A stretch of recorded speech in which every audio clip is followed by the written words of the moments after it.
There we go. Welcome everyone on Instagram. Good to see you guys. Thank you for being patient. Sorry, I'm running a little bit late today. Welcome everyone on TikTok. Same thing. Thank you for being patient. I am running a little bit behind today. And welcome everyone on YouTube. Thank you so much for being here. This is my Ask Ivy show where you guys are going to drop a $10 donation and whatever question you need answered. This can be about your money, travel, career. This can be about your love life, other types of relationships, health. You can also ask to hear from a deceased loved one or pet. Anything goes. Spiritual development, paranormal activity, metaphysical, okay, all the normal things as well that we tend to get to here on these shows. And I do want to give a quick shout out to my YouTube members. Thank you so much for your continued support. Angie Johnson, Terry Cause, Edgar Velardes, Anna, Nature Calls You, McKenna, Jennifer Cole, Abby Hicks, Stella Marie, Yolanda Fisher, Kim Elizabeth, Denise Bennett, Jayla Beans, Melissa S., Jennifer Barone, Christine Watts, Miami Heat 305-ish, CJG, Shauna Dempsey, Demetris, Language Through Connection, Deanna Marie, Murray D, Chicken Mama, Tristan Marion, Me Love 716, Andrea M, and Vanessa. You guys are amazing, and I love working with you guys every month. Now, if you want to become a YouTube member, go over to my YouTube channel at AskIvy the Medium and hit the join button. It'll show you the 3 different tiers of membership options. So my members receive monthly perks like a monthly mini class, an Ask Ivy exclusive show where they get my undivided attention, weekly messages, an email read, which literally pays for the entire subscription itself, and a bunch of other fun things. All right, so check it out. I would love to have you. Again, if you're tuning in, this is my Ask Ivy show where you are dropping a $10 donation and your question. Make sure your payment name matches your handle, your social media name. Okay, so that my producer doesn't have to go sort of chase you down and figure out what goes with what, because usually these things just don't match. All right, so help her out. Diana was supposed to be here tonight, but she's having some technical difficulties. She's in Dubai, so sometimes that happens. But Kim is here instead. She's playing catch up right now. That's why we're running a couple minutes behind. So again, thank you for being patient. So Kim may be reaching out to you in the comment section here on TikTok or Instagram, and here on YouTube, all of the information that you need, the directions are up, pinned, okay, up at the top or in the description. So that's a little bit different on that platform. A couple quick announcements before we get into this today. I am starting my psychic mediumship course. Thank you for everyone who registered. The deadline was last night. If you are a last minute register, you really want to get in for 2026 because it is the only one I'm offering, reach out to me. I'll see what I can do about getting you set up last minute. But we are starting on Tuesday, and we have next Tuesday my empathic awareness training. I've brought this into universities, public school systems. I've been training doctors, therapists, educators, parents, neurodivergents, and empaths for the last 15 years. And this is something you could take now from the comfort of your own home. So if you want to join us for my empathic awareness training, it is 2 hours long. Registration is now open. It's up on the website, Ivy Rivera Psychic Medium.com. And again, that isn't this Tuesday. That's the following Tuesday. All right. So not this week, but next week. After that, we have Meet Your Guides class coming up. So a lot of you have watched the video download and you've said that you wish you could attend in person, this is your chance. So thank you for the hearts on TikTok. So Meet Your Guides class is coming up in a couple weeks. That is also up on the website. Registration just literally opened. I haven't even announced it on social media yet. But if you want to understand who your 5 guides are that are appointed to you before you come to Earth, you get to meet each one of them. It's again, a 2-hour training. It is part of the psychic mediumship course, but it's open to the public. So go ahead and save your seat for that. And then coffee with your angels if you want to meet the 2 angels that are appointed to you at birth. That's another one. You guys often get the video download and you're like, oh, that was amazing, but I really wish I could do it in person sometime or live. This is your chance. Okay. So that'll be, I can't remember which one comes first. I think Meet Your Guides comes first and then Coffee with Your Angels is the following week. So again, it's all up on the website. Also, if you need to book a reading, a psychic fair, or a party with me, I do work internationally. Super simple self-booking system. Go to Ivy Rivera Psychic Medium.com. There is time slots available for everyone. If it doesn't work for you, you can get a video reading. All right, let's go ahead and get right into this today because, like I said, we are starting late. I'm sure you noticed. And again, I apologize. All right, Kim, my beautiful producer, is playing a little catch up. And again, if you guys are tuning in a little bit late, this is my Ask Ivy show. I know it's not up here on the screen, but that's what this is. So the Ask Ivy show is where you get to ask about wealth, health, travel, investments, your love life, other relationships. If you have deceased loved ones or pets that you would like to hear from, you can give me a first name and I can pull them forward. You can ask about anything spiritual, metaphysical, paranormal, literally anything goes. Okay, let's go ahead and get into it. Who do we have first? Abby Hicks. Okay, Abby says, I've been hearing my second great-grandmother's name, Maggie Butler, the past few weeks. Is there something she wants me to know about her? Okay. So I do feel like you may have recently decided to go on a self-development journey, a spiritual development journey, an energetic sort of cleanse and detox in order to bring in more channeling, reach higher vibrations. All of this determination to elevate yourself is essentially calling your grandmother in. It's asking her to come and assist you on this new journey and participate in areas where you're going to need some additional guidance from her, in areas where she is already watching over you and she has karmic debt in those areas, bringing insight, healing, evolution where things are maybe a little bit stuck.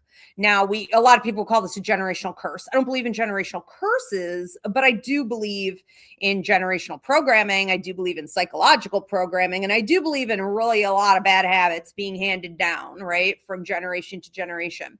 Now, this is a little bit bigger than that because she's not just here to help you over those humps so that you can evolve in the way you're wanting to right now. She's also here to assist you in completing what looks like work she already started. So she's talking about, I took this so far. I think what she's trying to say here is like, I could only take this so far. She did a lot, but she was very limited. She was constricted, she said.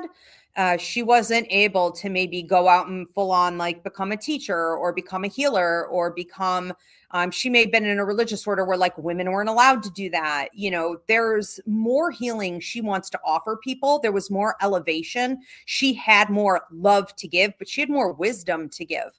And she was not able to fully be in her power. So you are born and you carry on that work. Not to say your own work isn't special, but some of the work you came to Earth to do is a continuation of hers. So that's where we talk about karmic debt, karmic contract, her being able to assist you truly on the right path to the fulfillment of this work. So her life contract and your life contract does look fairly similar in regards to the self-development, spiritual elevation, and the wisdom you're supposed to be giving out to others around you, and even how you're supposed to be giving it out. Incredibly similar, especially for this big a time gap, because you said this is your great-grandmother or your great-great-grandmother. But it's not it happens. So she is coming around letting you know that she sees what you're agreeing to do and that she is like on board, okay, to lead and guide you through this process. She's also saying like, watch for me in, I feel like larger birds. So I feel like I'm talking eagles. I mean, this is not easy to pull off, but she will be pulling it off, and blackbirds. This could also be some hawks, but the larger birds, usually grandmothers are using like cardinals and canaries and, hummingbirds. Not her. She's got a much bigger, more stoic energy, a more powerful presence about her, as do you.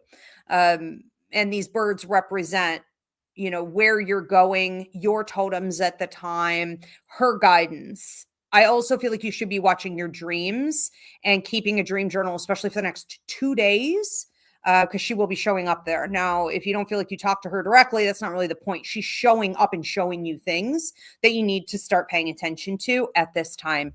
So make sure you're keeping a dream journal. Lots going on there. I'm not surprised at all that you feel like she's almost stalking you a little bit. That is deliberate. All right. Thank you. Thank you, Abby. Could everyone please give this video a thumbs up at this time? Drop a comment of any kind. I would love to hear where you're tuning in from, especially. And please do share this, especially if you know of someone who needs an answer to a question right now. All right. We're going to move on to another one. This is my face, but Ayana's name. For when, I don't care. Doesn't matter to me, Kim. I just didn't expect to see my own self pop up there. Ayana, for when will I meet members of my soul tribe? Okay. Ayana. Well, you've already met some. You've got a few that pop in and out of here, which is not uncommon for soul tribe members. So we tend to see them come in once, maybe twice a decade. Soul tribe members aren't necessarily going to stay. These aren't really lifelong, everyday, long-term type of commitments. They come and go as needed. I do feel like you have 3 more coming in what looks like a 2-year period of time. I want to say the first 2 years out from now, you've got 2 of these 3 coming in, which makes me wonder if they're connected somehow.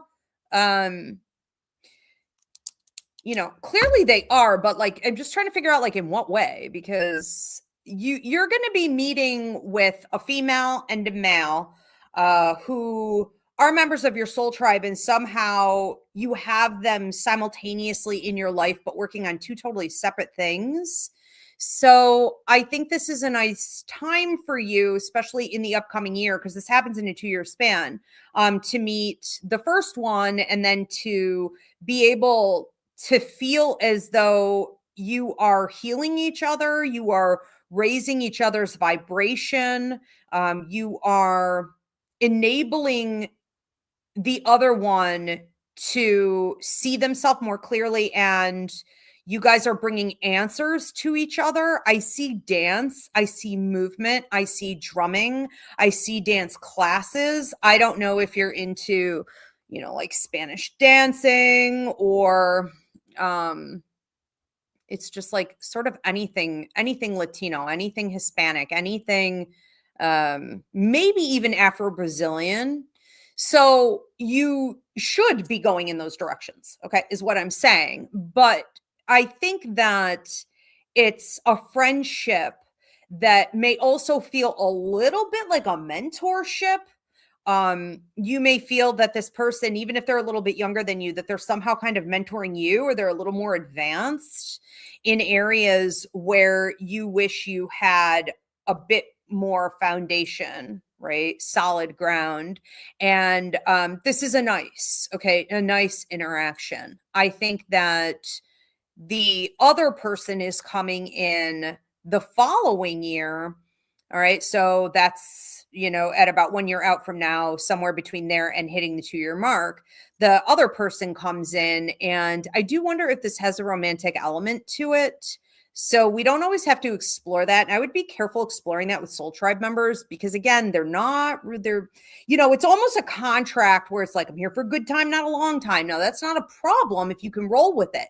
But if it's going to be a problem, you may just want to kind of keep it in your pants, so to speak. You know what I mean? Like all of those connections will be there. Past life, North Node, a work contract, the sort of lovely energy that comes with meeting up with a soul tribe member. It's very similar to soulmate connection. And then when you add romance into that, it can feel very synergistic. It can feel like there's a ridiculous amount of chemistry and like, well, of course, this is a no-brainer that I would explore this. But again, I don't always advise taking that route because it can sort of taint. If you can't handle it, it can taint what you actually came together to do. So that feels very supportive also in building work and career resources, networking, productivity in partnerships. There's a lot going on there. And then you got a third one coming in, okay, after that. So we got to get through these first two first.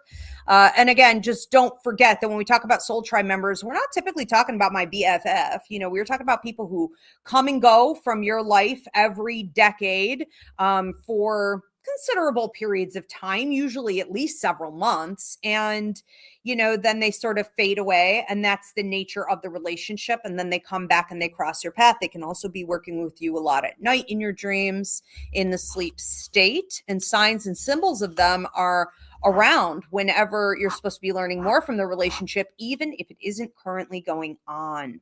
All right, we're going to move on to another one.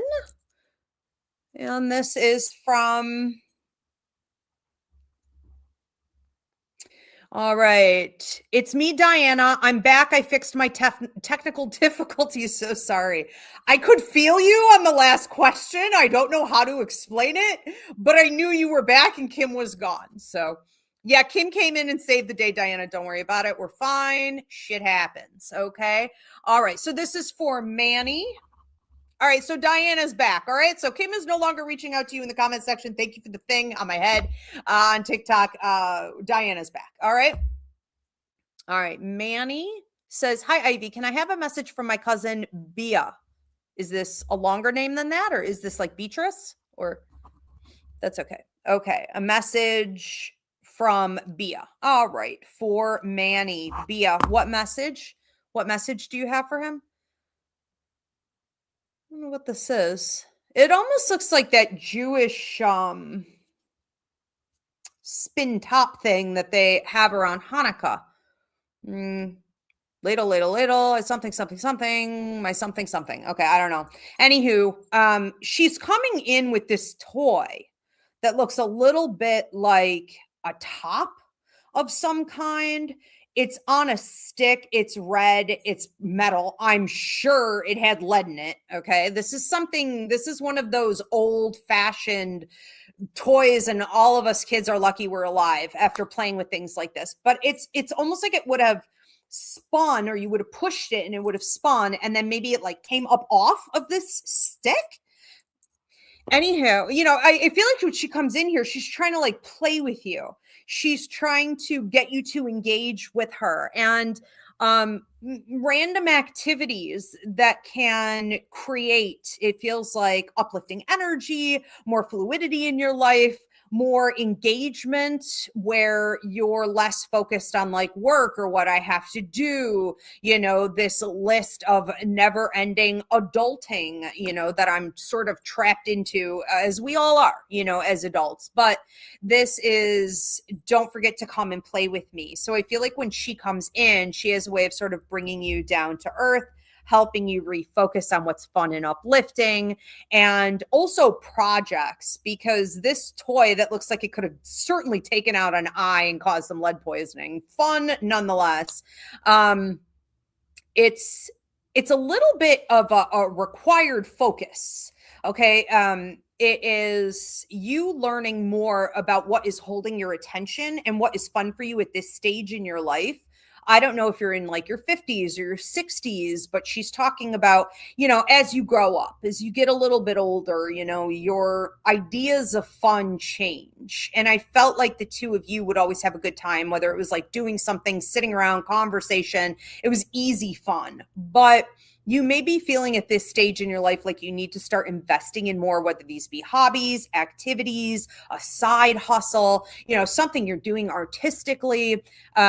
And she just wants you to know she's guiding you, okay, on that journey, and sometimes just pulling your attention away from whatever thing is heavy or serious or sad, or if you're feeling like you're somewhat emotionally dysregulated, she's also coming in just to uplift you, okay, with this ridiculous top toy thing. And like you can almost feel your energy get pulled out of what you were thinking about onto something more pleasant. And that's the way it's reading in your mind, in your body. That's the way this is playing out energetically for you. Okay. She's been working with you a little bit lately. I want to say the last 3 weeks. And then going forward, it looks like the upcoming 2 to 4 months, with something peaking in about 5 months out from now, where maybe you are taking on a new hobby. Maybe you are realizing more, what's really fun for you, what you enjoy investing in, what holds your attention. That's a big deal, she keeps saying. Okay, what's holding your attention and making you feel invigorated. And she's just celebrating this new beginning for you, especially if it's been frustrating. You've been like, I don't know. It's not that you don't know who you are. I think we all just go through these changes, and it's like what used to excite me doesn't anymore, or I'm feeling a little numbed out, or there's emotional weight from others all around me and other things I'm engaging in or have to engage in, as an adult. And it's like the spark has gone out a little bit. And this is how we bring life back, to us, is through fun. She loves you very much. She's also giving a red rose, which is a birthday or anniversary right around this time. This can also be a passing anniversary, or just a deep love. Take it out, resonates. Something about a mom as well. Is that your mom? Okay. Maybe red rose also needing to go out to her. All right. Let's move on to another one. Thank you, Manny. We have Mackenzie is next. Mackenzie, I told Chandia Diaz, I think it's best if we never see each other again because he won't ever change. Is this finally it? Look. Okay. It's never it until you make it be it. And if you're going to tell someone that you are done, be done. No, this isn't it, because you're asking if it's it. You make that decision. You're not a pacifist in your life, right? Unless you choose to be. You're not going along for the ride. The universe isn't dictating whether or not a situation like this that is toxic for you is done or not. The universe is saying, look, I've shown you all the proof that this is bad for you, that this is hurting you, that it's stealing your prosperity, that when you feed it, you're suffering the consequences in other areas of your life. I have shown you this repeatedly. You have a long pattern of proof. And now it's up to your free will. You can fail or you can succeed. So this isn't a question as to whether or not it's over with, because people like Chandia, is that his name? They will never leave. They will never go away. They will always come back to take more. They're takers. And so it's your responsibility to protect yourself from that. And if you're going to tell someone it's over, you should probably be serious that it's over, because otherwise you're feeding the problem, and they know energetically that you're not serious, and they're going to come back even more so. Okay, energetically, at night, mentally, through telepathy, through clear empathy, pulling and tugging at cords. Okay, and then the literal stuff, knocking at your door, texting, coming around your workspace, da-da-da-da-da. It's never ending. Creating fake accounts, okay, and being like a weird lurcher. Yes, to all my lunatic exes, I see you on there. It's insane. They're nuts, and they don't understand what no means. And so it is your job to say no clearly and not constantly digress on that, not to revert back to old tendencies and inflame the problem. Okay, so yes, it's over if you decide for it to be over. Should be over. It would be the best thing for you, 100%. All right, let's move on to another one.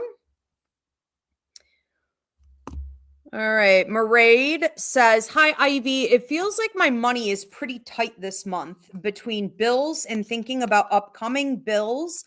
It's very stressful. What are my finances like for February and March? Okay. So, Maraid, February through March, money. All right. What does Maraid's money look like this month that we are in February? Aren't we in February? February and March. Okay. Looks like it's getting a little bit better. Is this a tax refund or what is this? No. It's like you have money coming in. I'm not sure where it's coming in from. You get some type of like pennies from heaven type of money. You know, you get an increase in wealth. This could be coming through like a settlement. This could be coming from maybe the government, some type of tax break. This could be money coming in that you don't have to essentially pay back. Okay. So I'm not talking about like a loan or you know, anything that would come with strings attached. This is something you can take and you can run with it. I think that's coming in more potentially the second week of March, maybe the third. There's a little wiggle room on this. February feels a little bit bumpy. I feel like I'm, you know, energetically hitting the skids a little bit. And that's probably where you are more emotionally and mentally than literally. So this sense of riding February out and trying to be realistic, you're not the only one who feels that. Most people, businesses suffer in February, in large because of the holidays and things like that, you know, there's a recovery process going on and everyone's trying to just get back in the swing of things. So I think the most important thing for you to do is not to hyper focus on it, but see it as a temporary, more fluid transition from one stage into the next with improvements coming in the month of March. You may also be getting a payout for something. Again, I feel March, but possibly hitting the second week of February, or at least being discussed the second week of February, where you are being acknowledged for work well done. So you could see an increase in engagement. This would be like a payout, okay, for the work you've already been doing. So recognition, okay, and finally, significant payout there. So this could look like if you're on social media, you know, business increasing. If you're an entrepreneur, you know, additional clients, people wanting more of you. This could be in your mainstream jobs, also a bit of a promotion or more work hours and things like this, because you've already proven that you've done well. All right. So that could be hitting from several different avenues for you. Looks good. It looks good, actually. Yeah. I think a lot of people experience that and just try not to focus on it too much. See it as fluid, because the more we focus and we make things stuck, you know, energetically, it's like anytime you feel stuck with something, you should almost visualize it with like water flowing over it or it moving like a colored stream of energy, you know, something like that. We have another one coming in here. Also, I forgot to mention tonight is unlimited. So you can ask as many questions as you want. Manny says, thank you, Ivy. Yes, the red rose would be for my mom because my cousin gives it to her for her anniversary, which is in 2 days. There you go. Can't make this stuff up. It's like I'm psychic or something, huh? Okay, that's wild. I love that. Thank you for the testimony, Manny. CJG is up next. CJG says, the question is, could I get a general reading on what's coming up for me in relationships for the next 6 months? 6 months relationships. CJG, 6 months relationships. Seems to be a friendship building here between you and a female who seems to be pretty no nonsense. She comes in someone who's pretty funny. I feel like she's pretty sarcastic. So there is some intellect here, right? People who use sarcasm or observational humor tend to have higher IQs. She could be a little cutting. I would be careful, like if people cross her, she could be a little cutting. But again, that's that no nonsense personality. It seems like you guys are getting closer. It feels like you are working on some projects together, and it could be an opportunity for you to, be working on something, kind of plugging away, and then also having a good time, because your personalities are very well balanced and they match in a lot of ways. So a lot of talk, a lot of chatter. I think this is a nice friendship. And 6 months out, but when is this? 5 months out? Is she talking to them? Where'd this person come from? Well, who'd have thunk it? So you have somebody coming in here. Sometimes we meet a soulmate and we're like, well, that was unexpected. That was like really random. Like, I definitely did not expect to meet you here, and it's not diminishing. We don't need a storybook fairy tale, movie line about how we meet. It's just not required, nor does the universe care. Okay. It's just whatever's easy, make it happen, wonder if this is car related. Wonder if this is your vehicle. Okay. So you're meeting someone in the 5th month who you may dismiss and say, look, I notice this person's eyes. I notice that when I'm talking to them, I am feeling pulled in. I am noticing that I'm incredibly drawn. I am drawn. I'm also just blowing it off and dismissing it, and thinking, so what? I was somewhat attracted to them. They may not be your regular type, in that they may be like a smaller frame, or that they may be, I don't know, don't take this the wrong way, but like too smart for what you normally go for. You may have attracted a lot of people in the past who like to pretend to be smart. I'm an alpha, I'm smart. You're not. If you said it, you're not. I assure you. It's like, this person is very humble. This person doesn't see themselves as intelligent. I'm not saying they have no self-esteem. They do, but they kind of aren't fully aware of how brilliant they are. And there's a lot of the engineer's mind going on here. So understanding how systems fit together. This could be mechanical. This could be technological. This could be electrical. This could be plumbing. This could be systems and groups of people. This person also has the ability to speak and bring groups together. They don't always use that. But there will be more of that in the future. I feel like you guys are crossing paths and you may dismiss it a bit, but this is the beginning of something that could be more. Okay, if you guys take it in that direction, I do feel soulmate connection. I do actually. So I see past life connection. Really interesting. So yeah, those are two that I would focus on. I'm sure there's more here, but more for another day. It looks like for the next 6 months, you are moving along swimmingly, according to your relationship guide, which does suggest that you've been doing some work on attracting higher vibrations and eliminating lower. Like, I'm not paying it any mind is what I'm hearing. I'm not paying it any mind. Okay. What is below you? All right. Thank you. We're going to move on to another one. I'm so dehydrated today. It's ridiculous. I had the heater up. It was just blowing on my face all night. Camilla from TikTok. Okay. All right. Let's try to not have these like pop up and down and up and down and up and down so much. Once they pop up, you could just leave it for a second. It's okay. I'm not worried about it. Camilla from TikTok. Do I have a soulmate coming in this year? This year for Camilla?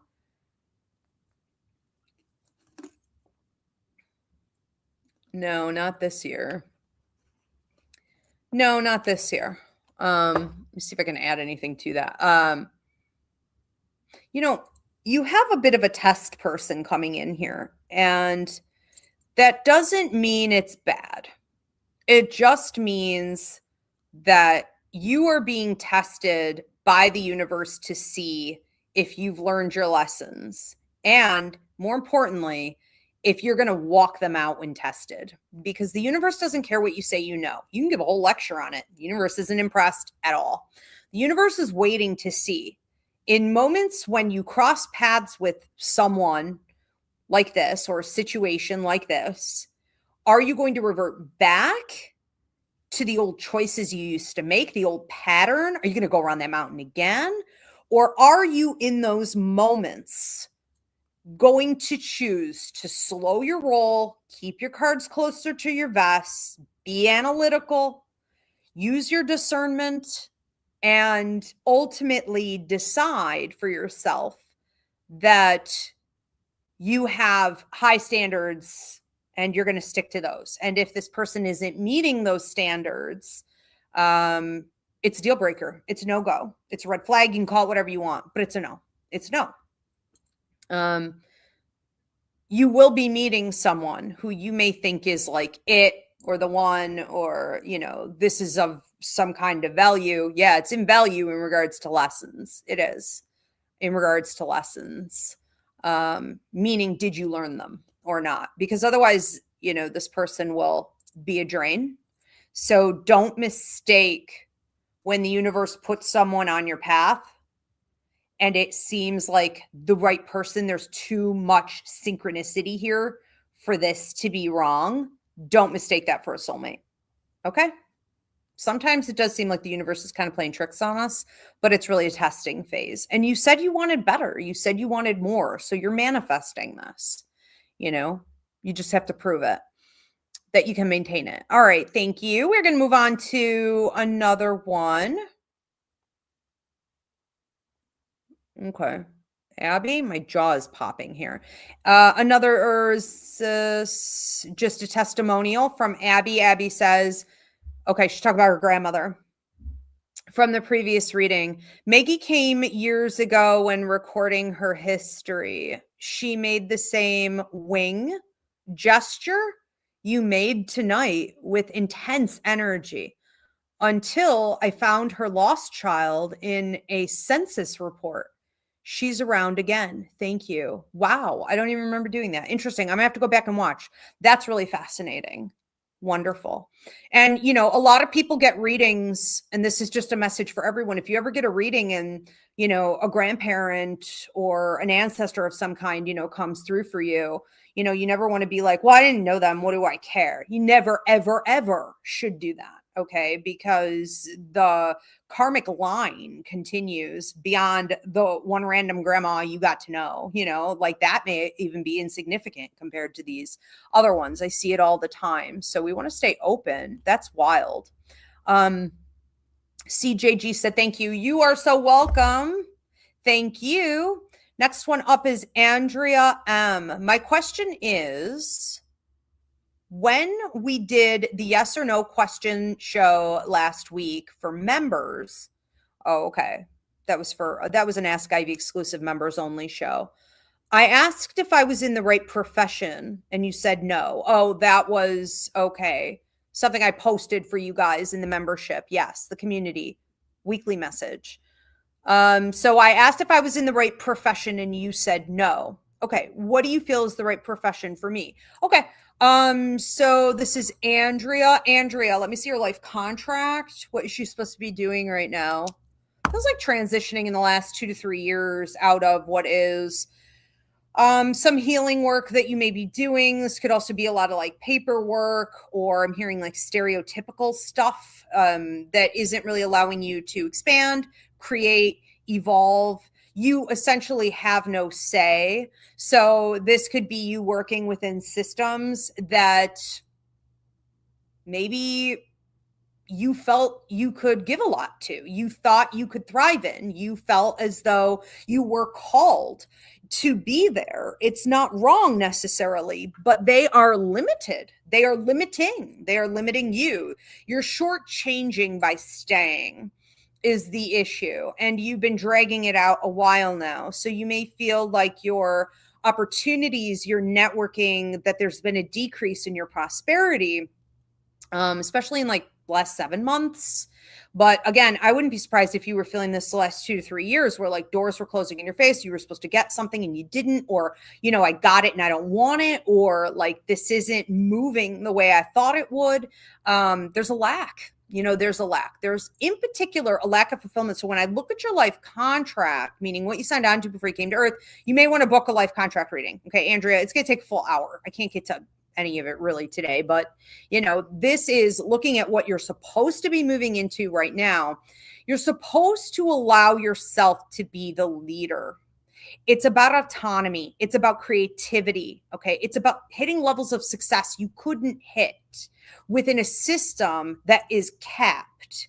This is about you offering your wisdom, your healing, your guidance, through what almost feels like entrepreneurship, business ownership, independent contracting, consultant work, being able to work with people in a one-on-one, but really it's more offering some type of service or product where they could find you online, where they could find you internationally, where they could, it almost reminds me of telemedicine, which I haven't gotten engaged in a ton, but, so I don't really know what I'm talking about. But anyways, it reminds me a little bit of like being able to help people you normally wouldn't have been able to touch within those fields from anywhere, and allowing yourself to also do more with publishing, which doesn't have to be literal books. It could.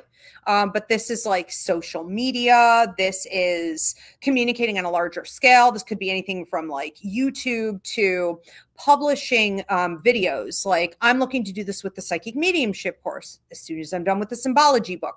And so it's going to be a series of videos that people can download. Like I already have it, but I want to do it on a professional scale. That's what I see you doing, is creating something,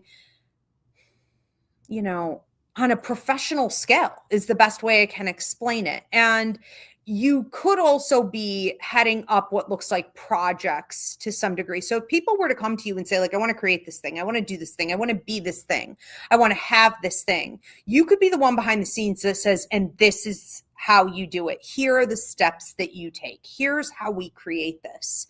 And then you're sort of out of there. So there are a couple different directions that you could take this in, but I think it's understanding for now that where you are and where you've been has been showing you for a while that you've outgrown it and that it is no longer going to produce significant fruit for you. Now, that doesn't mean it can't suck you back in from time to time, giving you a promotion or a position or something you had been wanting. But that could be all that glitters is not gold scenario where you want to be careful with things like that, because you are supposed to advance forward on your own and in your own power. Okay, so don't get tripped up. Yeah, there's a lot there for sure. And you're not leaving everything behind. It's not a waste, and I feel like other people are hearing this message either now or when you watch the video later and being like, God, that sounds like me. I feel like that's a message for me. I do feel like this is a collective message for like 3 to 5 people, maybe 6. But the thing here is you're afraid that everything you did is going to go to waste, almost like it was a mistake, and it wasn't. And things from that path and even prior are going to be up, okay, and sort of polished up, revolutionized. They're up for reexamination and growth, because the growth is stopped. It's like pruning a tree, okay? You want it to grow fruit, you have to do this. So you're not losing a single thing. You just don't have proof of that yet. And that's probably scary. Rightfully so. Okay, let's move on to another one. This is for Mark. Mark, aka Nature Calls You. Does my old friend Robert, who has recently passed away, have any messages he would like to share with me? Thank you, Ivy. You're welcome. Okay, so this is Robert.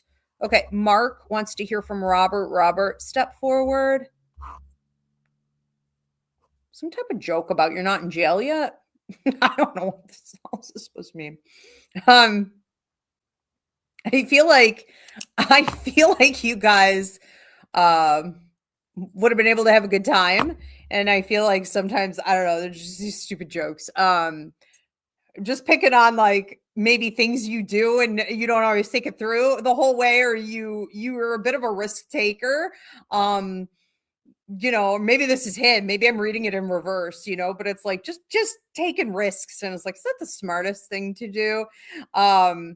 He's hilarious also in like being able to come through and like he just sort of turns your head and it's like, look at that. And there's something ridiculous over here, and he has a way of pointing out people and animals and situations. And if you ever wonder, like, how did I catch that? Or why am I the only one seeing this? It's like your observational humor. You both had it. Okay. So it's like he pointed that out to you. He got you to look over there. I feel like he's also sending you videos or memes or like funny things in your algorithm. So some of this is also happening online on your phone, on your computer, what have you. He has been sending you some songs as well.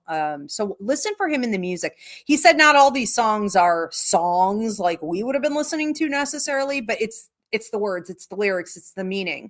And I feel like he's trying to uplift you lately. I feel like you're going through some transition and maybe you're a little shaky. You, like the last person who asked a question, I get this nervous energy of like, I'm transitioning and I don't like it. And actually you're the third person tonight. It's like, I don't like it. I don't know. It's not that you don't know who you are, but it's like, I'm not who I was. I know that. It's not that I don't know who I am, but the old me is gone. Even the old life feels like it's going. The last of it, the remnants, and it's like you're taking one final look as you head out to sea, onto new adventures. And he's with you on this journey, but I do feel like you're engaging in a whole new world, a whole new life. And then he's showing me like Aladdin, like a whole new world, like they got on the carpet and they went above, and it's charming. It's something to feel excited about instead of hesitant about, curious about instead of fearful of. It's this desire to go with you. He has, like on this magic carpet ride into this new future, and in the mundane, in the everyday, he's just letting he's been around. I do feel a red rose also coming through. I can't tell if this is for you or this is for your wife. Something about a younger male. So this could have been like something in the past as well, but a birthday or anniversary right around this time. This can also be a passing anniversary. Okay. Or just a deep love. Take it out resonates, but it does feel like an anniversary of some type coming around.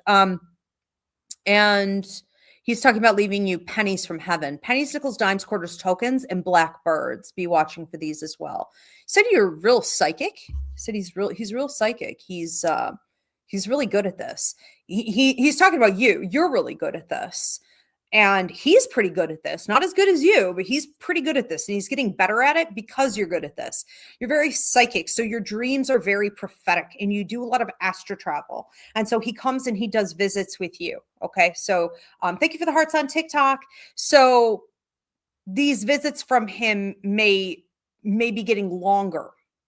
All right. Because normally visitation dreams are quite brief unless the human is really good. Okay. Psychically and at astral travel, and the spirit is working at it. Then we can extend how much time we spend. All right. So you're both working at it. So he said, I'll see you in your dreams. I'll see you in your dreams. He loves you. He just wants you to know he loves you. And he's like, I love you, buddy, or I love you, brother. It's like, you guys are really, you have soulmate connection. Right. It's very sweet. All right. Thank you, Mark. We are going to move on to another one. Where are we? This is Vanessa. Okay, Vanessa on TikTok. Hi, TikTok. I want to hear from a pet who is passed. Okay, Luna. What do you have to say for Vanessa? Luna comes in here like a wrecking ball.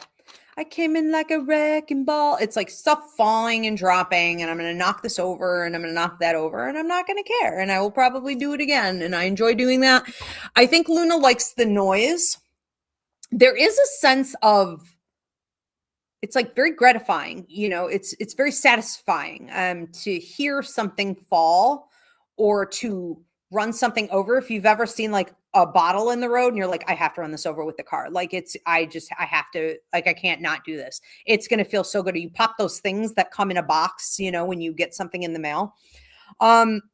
So, when she's coming in here, it's like, how can I make noise? And she's really proud of herself. She's She's really proud of herself for getting your attention. So sometimes you're hearing the noise and there's nothing on the ground, which is interesting. I call it energy throwing. She's making sounds. She's throwing energy. Okay. But other times she is actually moving these objects. I would be watching for papers. I would be watching for keys. I would be watching for spoons or like silverware. Sometimes this is like change. She keeps showing me money, pennies, nickels, dimes, quarters, tokens, money. Okay. Money falling. But these could also be pictures or things of hers, objects from her. Off tables or countertops or displays. And then other times I feel like I'm on a refrigerator. I'm knocking things off a refrigerator, or I'm in the kitchen and I'm knocking something into the sink. I did wonder if she was doing this with plants, which can be unfortunate, but she's going to do whatever she can. So sometimes I'm up high, but I'm on a counter. I'm in the kitchen. It's like I'm looking at the fridge and I'm going to the right of the fridge. Okay. And maybe there's a sink over here, but it's like, these are my target areas. She's also just wanting you to know that she's in a really good place. And I feel like you did the right thing and she loves you. She's also protecting you, especially at night, like trying to sleep with you. Okay. Coming through in your sleep, coming through in your dreams, trying to sleep with you literally by your head. If you've been worried about something lately, or anytime you're having stress dreaming or you're overthinking. Okay. She has a way of coming in and trying to bring energy to your head space, clear it out. There also seems to be a male that she's keeping an eye on. So also visiting a male, and something it's like of hers maybe in the living room to the left and up higher a bit. So I don't know if this is a memorial area you set up for her. But it does feel like some of her things and her energy over here. So you may also be seeing her as like balls of light or orbs, okay, in that area. And I feel like you've been hearing her lately. So when you're relaxing, you're hearing me. She waits. You know, she's really smart. It's like, I'm gonna wait. I'm gonna wait until my best opportunity. I'm gonna wait. I'm gonna watch. I'm gonna conserve my energy and go. And she is like really good at it. So when you're relaxed, this is everybody. When you're relaxed, you can hear them more easily and you can hear things around you and see things. It's like the veil is lifted, you know, when you're at ease. So when you're driving, when you're resting, when you're meditating, of course, sleeping. Yeah, she's been quite busy. I do wonder if this is also like a passing anniversary or something. This is like the third message I got like that tonight, which is a little odd. I do wonder if there's the anniversary of something, okay, going on right around this time. And other animals see her as well. She has a lot to say. All right, we're going to move on to another one. This nature calls you, says, thank you, Ivy. Beautiful reading. You're very welcome, Mark. Thank you. And Edgar Velardes. Okay, so next one up is Edgar. Edgar says, I take my law and ethics exam this Thursday for my clinical license. Will be the third time that I'll be taking it. What messages does Spirit have for me in regards to taking this exam this Thursday? Okay, let's see. Any messages for Edgar? I just heard, don't worry about it. Try to get a lot of sleep. So I can't prescribe a diagnose, but if you struggle with that before something like this, maybe you want to like pop a melatonin or something, you know, early enough that it's not going to affect you the following day. But I do think that rest is really important. And I think what we're talking about here is a sharp brain. Now, you know, in the event that you decide like not to do that or you don't sleep well, your brain also works well. I've never gotten this message from Spirit in a million years, but when your brain is shit, you actually function really highly. Okay. So there's that too, which is probably why Spirit is saying like, don't worry about it. You know what I mean? Because whether you get an amazing night's sleep and you're super sharp or you're total shit that day, it's like somehow you work good under pressure. Okay. Or stress, or your brain just sharpens itself or pulls up your bootstraps real quick, you know? You know, there is something here about the middle bit. And I got this before I was even done answering your question here.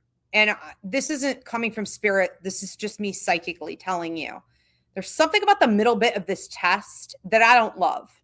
And I feel like what they're trying to do is twist words into confusing deliberate, right? It's almost like I'm proposing this thing to you and it's like, what am I saying here? You know, what am I saying here? And they are taking two things that are almost identical. Like they're so close. It is like splitting hairs. It is super debatable as to what it means. And I don't know if that's where you got tripped up in the past, but I do feel like your energy is honing in on that. And you're like really very sort of focused and feeling like, well, not this time, you know, I'm not going to screw this up. I'm not going to screw this up either this time or not today. You know, this isn't going to trip me up this way that it's worded. So what I would do is you hit the middle bit. Okay, because you're going along, going along, going along, going along, going along. And then here we are in this middle space. And then after this, it's like going along, going along, going along. Okay, no biggie. What I would do if I were you is just to sort of sit back for a minute and be like, okay, here we go. You know, I'm on. I am channeling the answers because sometimes that's your best bet on a test. Okay. It's just like, forget everything else. Let my intuition just take over, take the wheel. Okay. And so you're channeling, you're allowing your logic to be useful when it is. But other than that, you're not going to allow the way this thing is sort of like rigged to screw you up mentally because you're lying within your true power. Okay. Which is intuition, and energy never lies. So you're choosing based on that.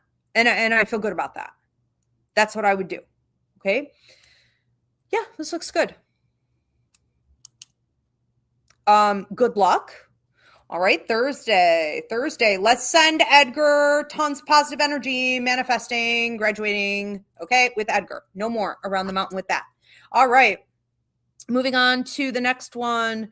Tripping Witches from TikTok said, off topic, I love this room. Is this a house? Yes, Tripping Witches. So like this is a house that you can come visit. We are on the Haunted History Trail of New York State. So it is verified super haunted.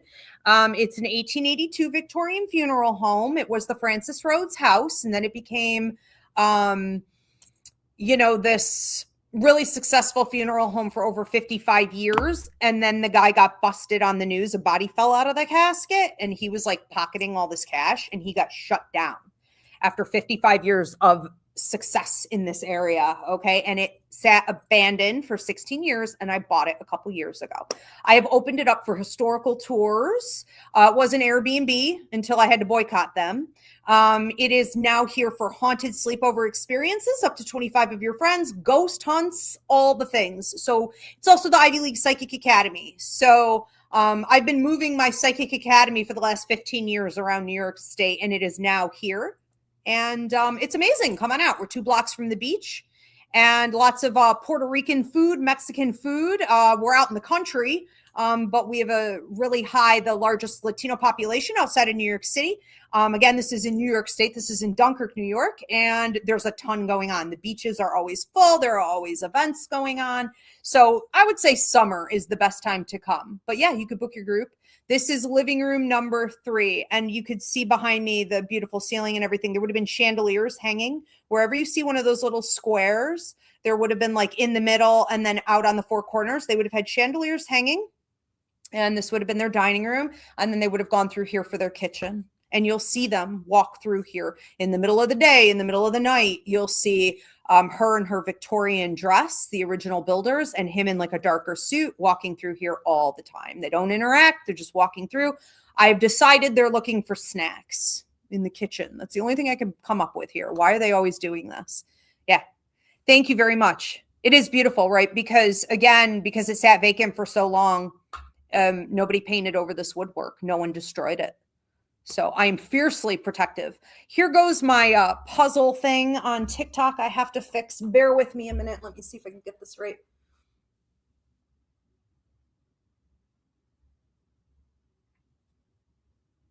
Okay. I love your name too, Trippin' Witches. That's fabulous brand. Okay, let's move on to Deanna Alt. Hi, Ivy. What should I be expecting career-wise in 2026? I'm a pharmacist at a health insurance company in New York. Okay. Leave that up for a second. Deanna, pharmacist, career 2026. All right. Thank you. All right. Deanna, pharmacist, who wants to talk about this? Yeah, your work and money guide steps in, as does a grandmother and a grandfather. If these two were together, they weren't close. No, they were not. But anyways, they are all coming in here to sort of give you a little bit of a, your grandmother called it a heads up. Policy changes? Your work and money guide is saying there are going to be policy changes. Okay, interesting. So there could be a lot of changes in 2026 with like health insurance coverage for different people.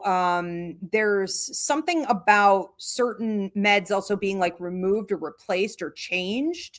You seem to be kind of rolling with the punches. You would like to see an improvement in a lot of things, but you may feel like your hands are a bit tied in revolutionizing the system to the degree that you would like. You may be feeling as though you want to help people in a bit of a different way, like a little more hands-on, or clinics, or like advocacy almost, helping people get the resources that they need at a cheaper rate. It's almost like very specific, oddly specific. And I wonder if your grandfather had diabetes. But he's mentioning that kid who was in the news, who was like 20, who died because he couldn't afford his diabetic pen, only in America. Okay. It's almost like you're being called, to do more of the humanitarian work through pharmacy. Now, I think that you may also be wanting to go somewhere else. I feel like you're higher up now. Now, I don't know a lot about, the pharmacy world, but it feels like you're like the highest. But it's almost like there are people who own maybe where you work. Like I am the highest, but above me are 2 to 3 other people who still dictate. So I don't feel like I'm at the highest level. You may be transitioning over to something else. Now I'm going backward. Now, whenever I'm going backward, this is something that has been around for a while, or it's been brewing for a bit, but it feels more liberated. It feels more maybe holistic. It feels more, I'm not going to say nonprofit, but it has that sort of revolutionary feel to it, instead of the typical clinical, in the box system. So this may be something that you looked at in the past, or it's a revisitation from the past. Yeah, you could be looking at making some changes. I just don't really feel like it's going to be forced on you. So if you are being called to do this and you know that, you're going to have to choose to do it. It's not going to fall in your lap. It's not going to be put in front of you even. It's not even going to be like, take this right now and like you're cut off from this. Like sometimes we need that, almost like tower moments, as they would call it in tarot.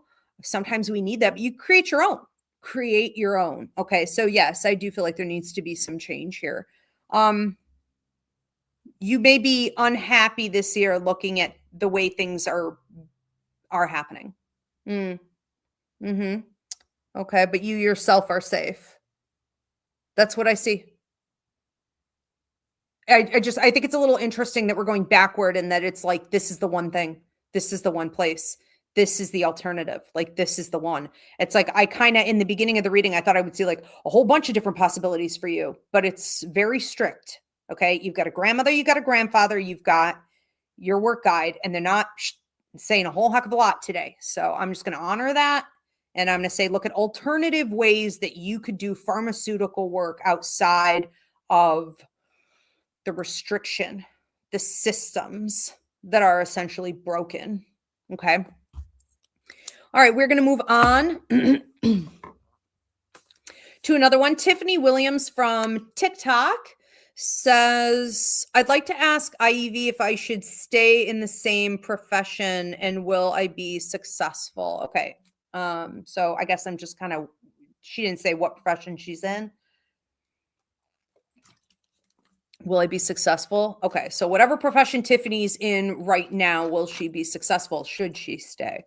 I think it depends on how you're defining success. I see some increase in money, productivity, projects, partnerships. I do see levels up, but I don't necessarily have you being very fulfilled, which is down.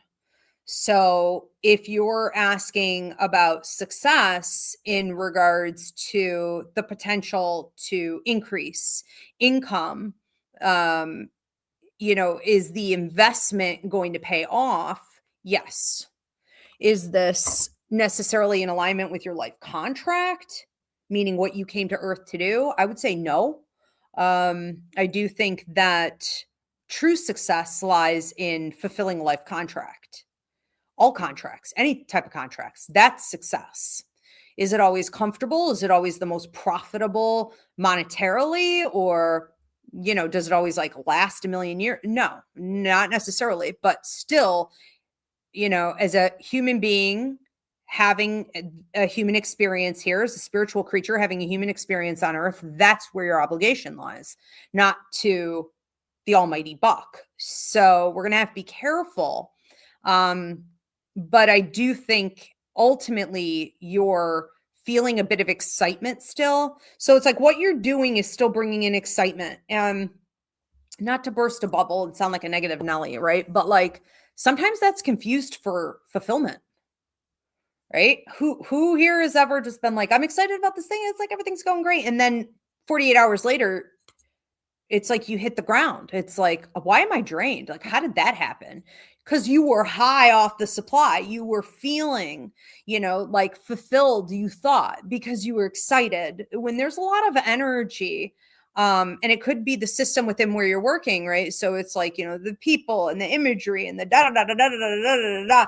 It's like high energy. That doesn't necessarily equate to high vibration. It's just high energy. Those things should never be misconstrued, and this lack of fulfillment remains. It's like a cloud sort of looming, right? So we have to get to the bottom of what ultimately you should be doing here. And I think that as we look to the next 2 years, this is falling heavily in a free will zone. Okay. So this is up to you.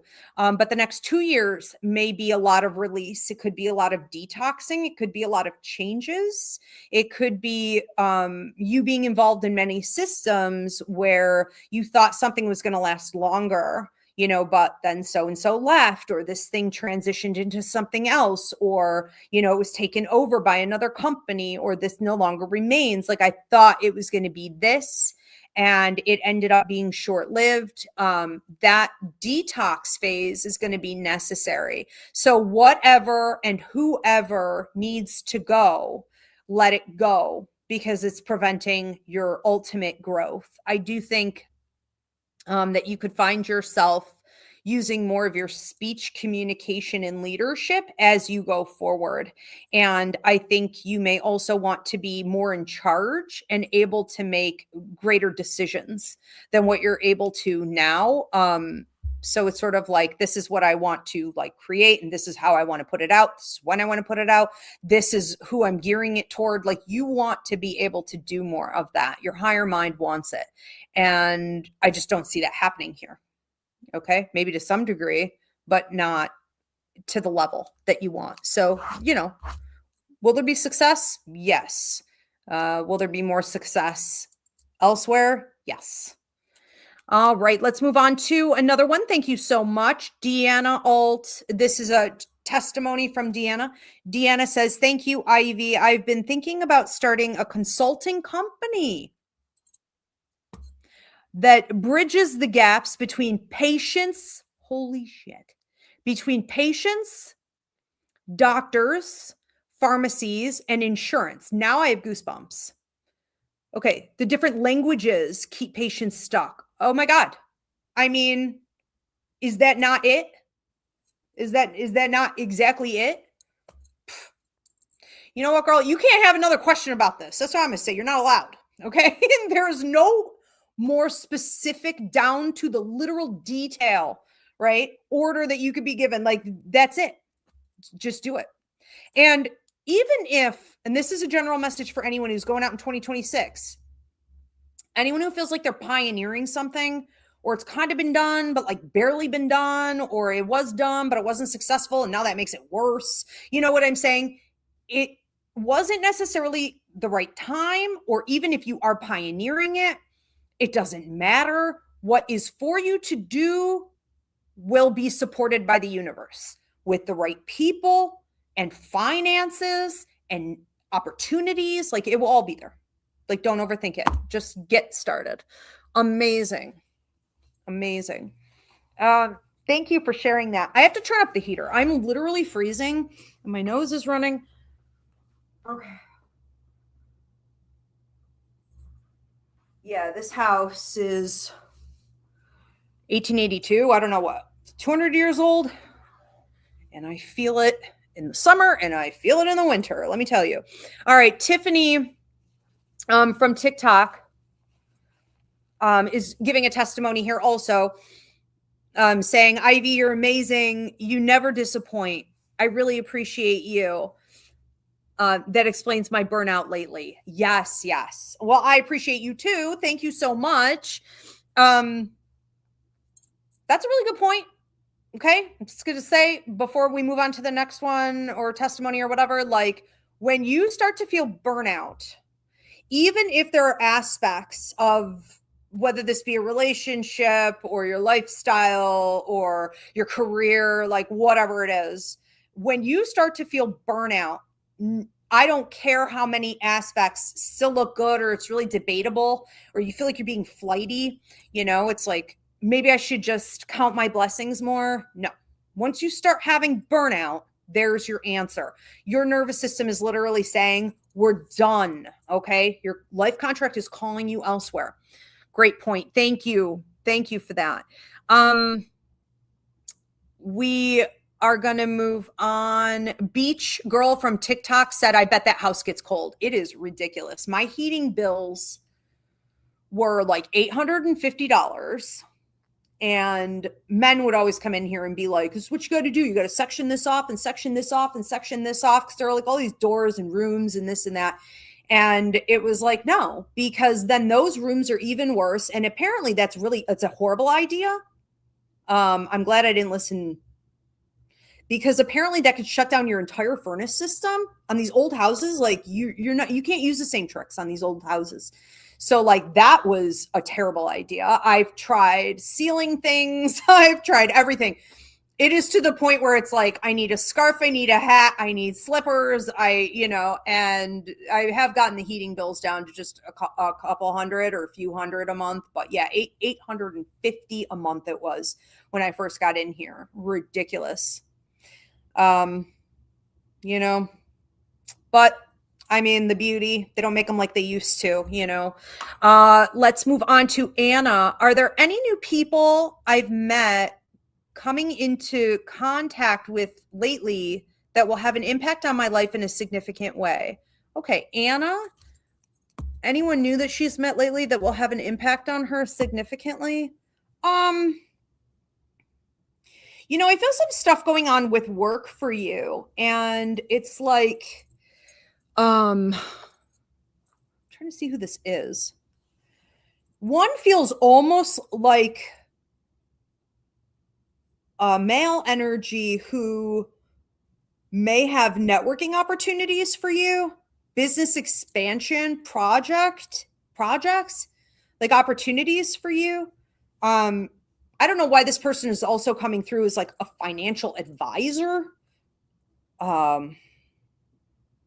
Because, that's not what they do, but they are able to maybe give you some insight into what's best for you, how to make your moves. It's almost like I see this person watching you and being like, let me help you play chess. And they're behind you and they're looking at the board and they're seeing it from that angle, right? The opponent being the world, right? Having to be strategic and not only be on the offense, of course, where it's like, these are my goals, this is where I want to be, but also on the defense, like I have to avoid these pitfalls and being taken out and roadblocks. So it's like this person is behind you.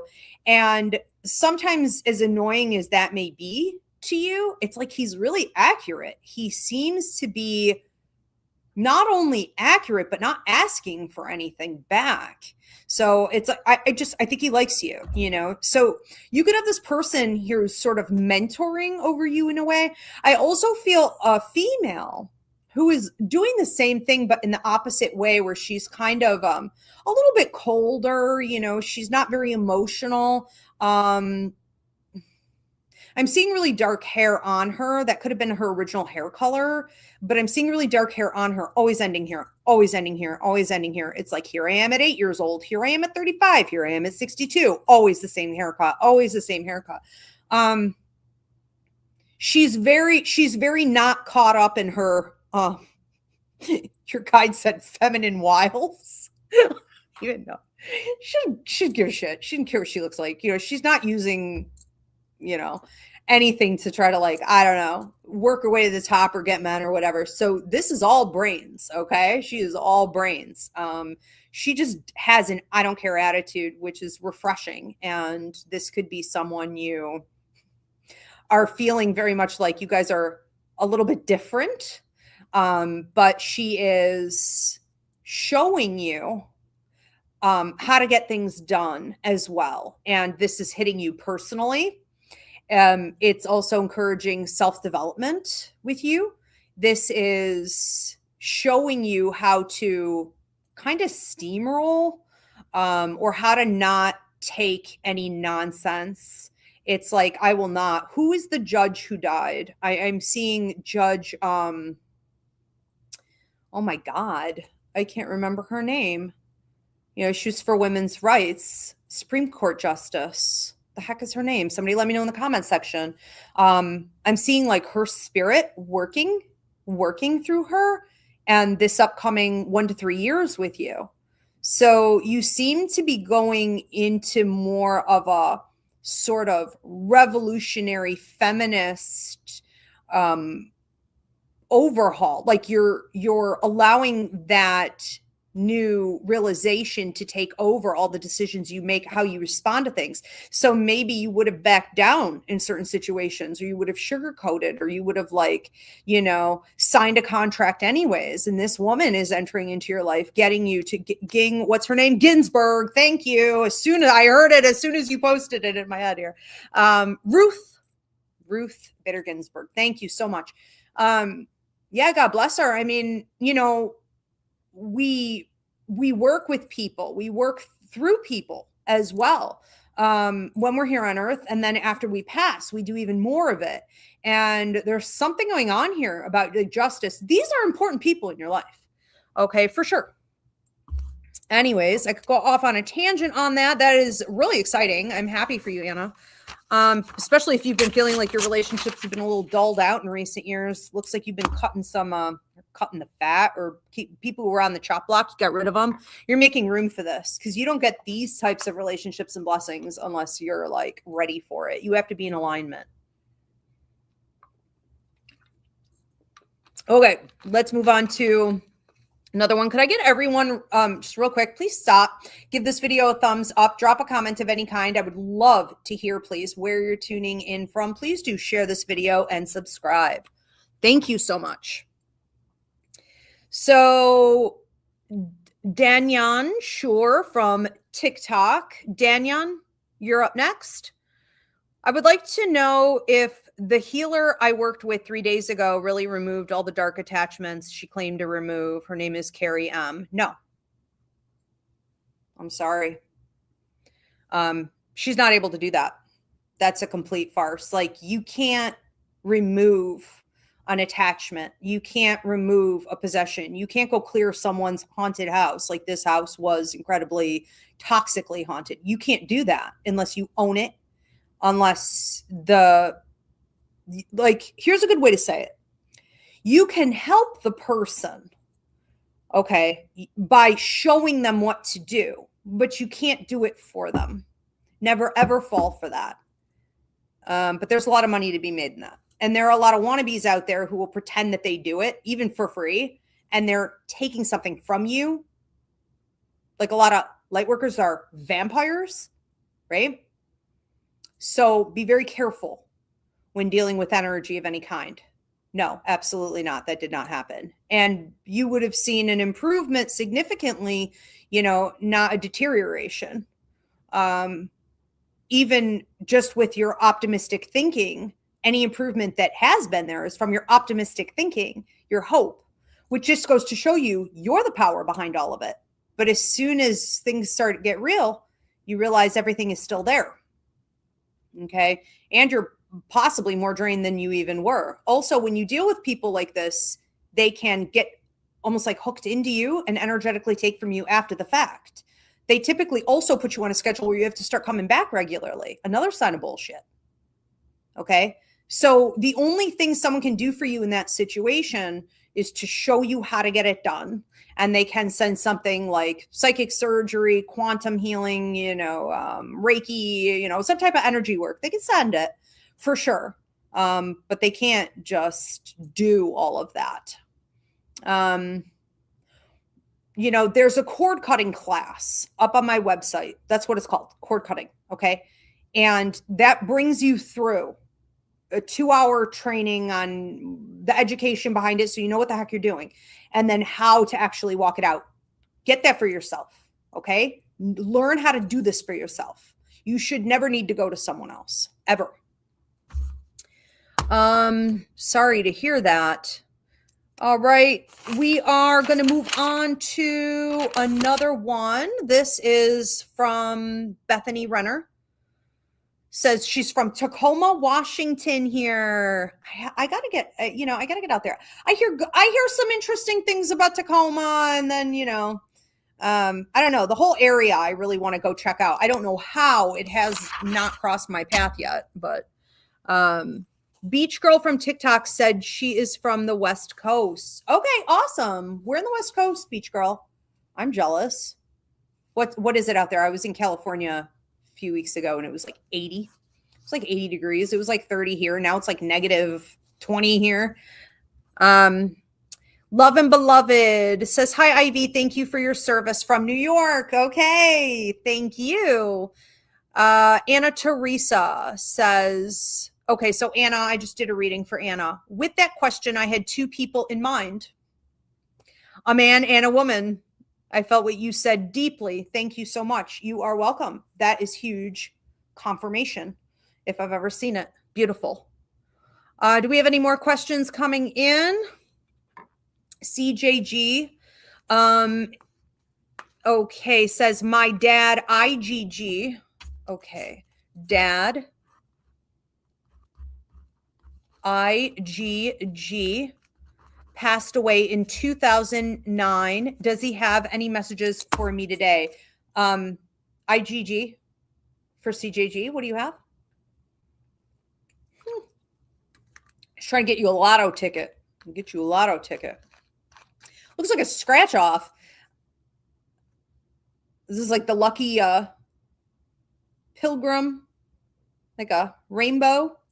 What is that? 4-leaf clovers? 4-leaf clovers and coins and a bingo card. I don't know if this is your birthday. Birthday or anniversary right around this time. You're getting a red rose too. What is going on with this tonight? Birthday or anniversary right around this time. This can also just be a deep love or a passing anniversary. Take it how it resonates. Get yourself a scratch off. He said, I'm buying you a scratch off. It looks like, I don't know, a lotto card with a leprechaun on it and a rainbow and coins.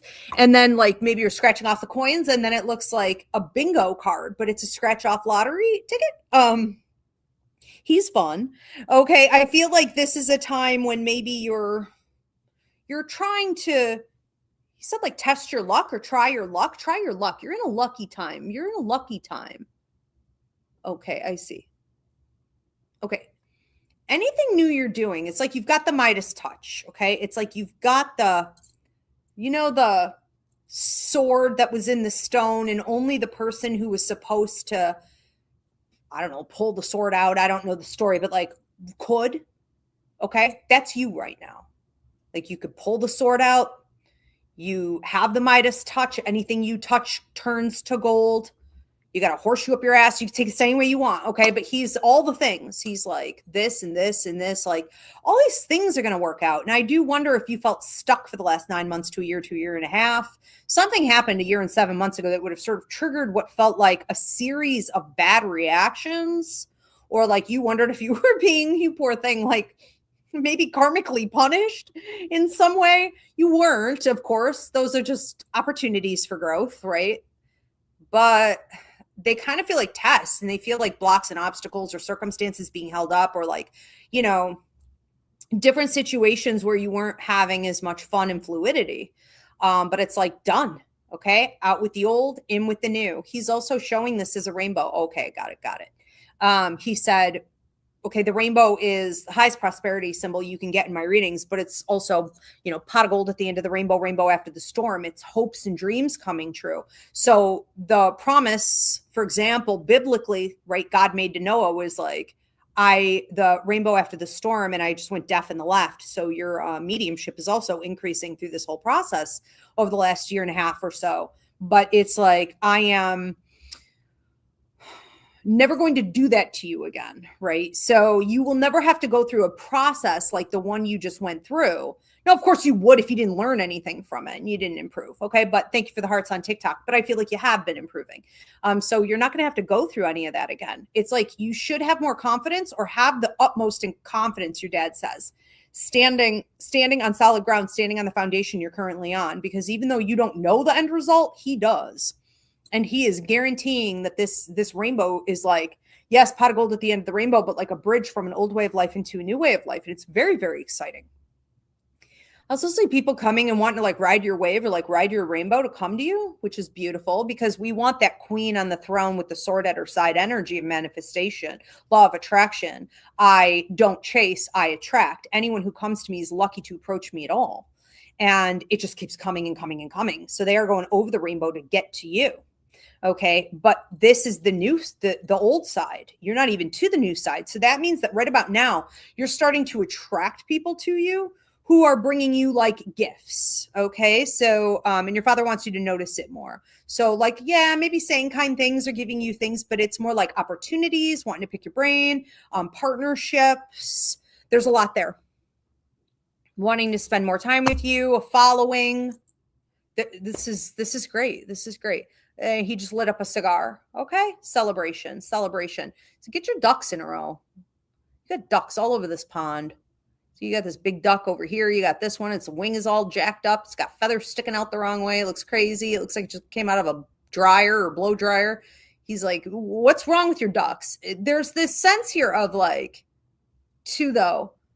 Look at the last few months. It's like you've been trying to avoid things. You're not wanting to organize. Okay. Get organized. Just get everything in order. Get your ducks in a row. He loves you. He's giving you candy, like lollipops, or he's putting like sweet candies on your path. So be watching. Candies, candy wrappers, images of candies. Okay. Thank you. Who is this? This is Marilyn on TikTok. Okay. Oh, Marilyn on TikTok is from Harrisburg, Pennsylvania. All right. Very cool. I love driving through Pennsylvania. You guys are friendlier to animals too. I had some rescue baby raccoons. They were so nasty here in New York about it that I almost moved to Pennsylvania. Because aren't you guys like allowed to, rescue them and rehab them and stuff like legally there? Because it's just nicer out there in some ways. The air is so clean too. All right. What else do we have coming in here? This is a testimony, I think.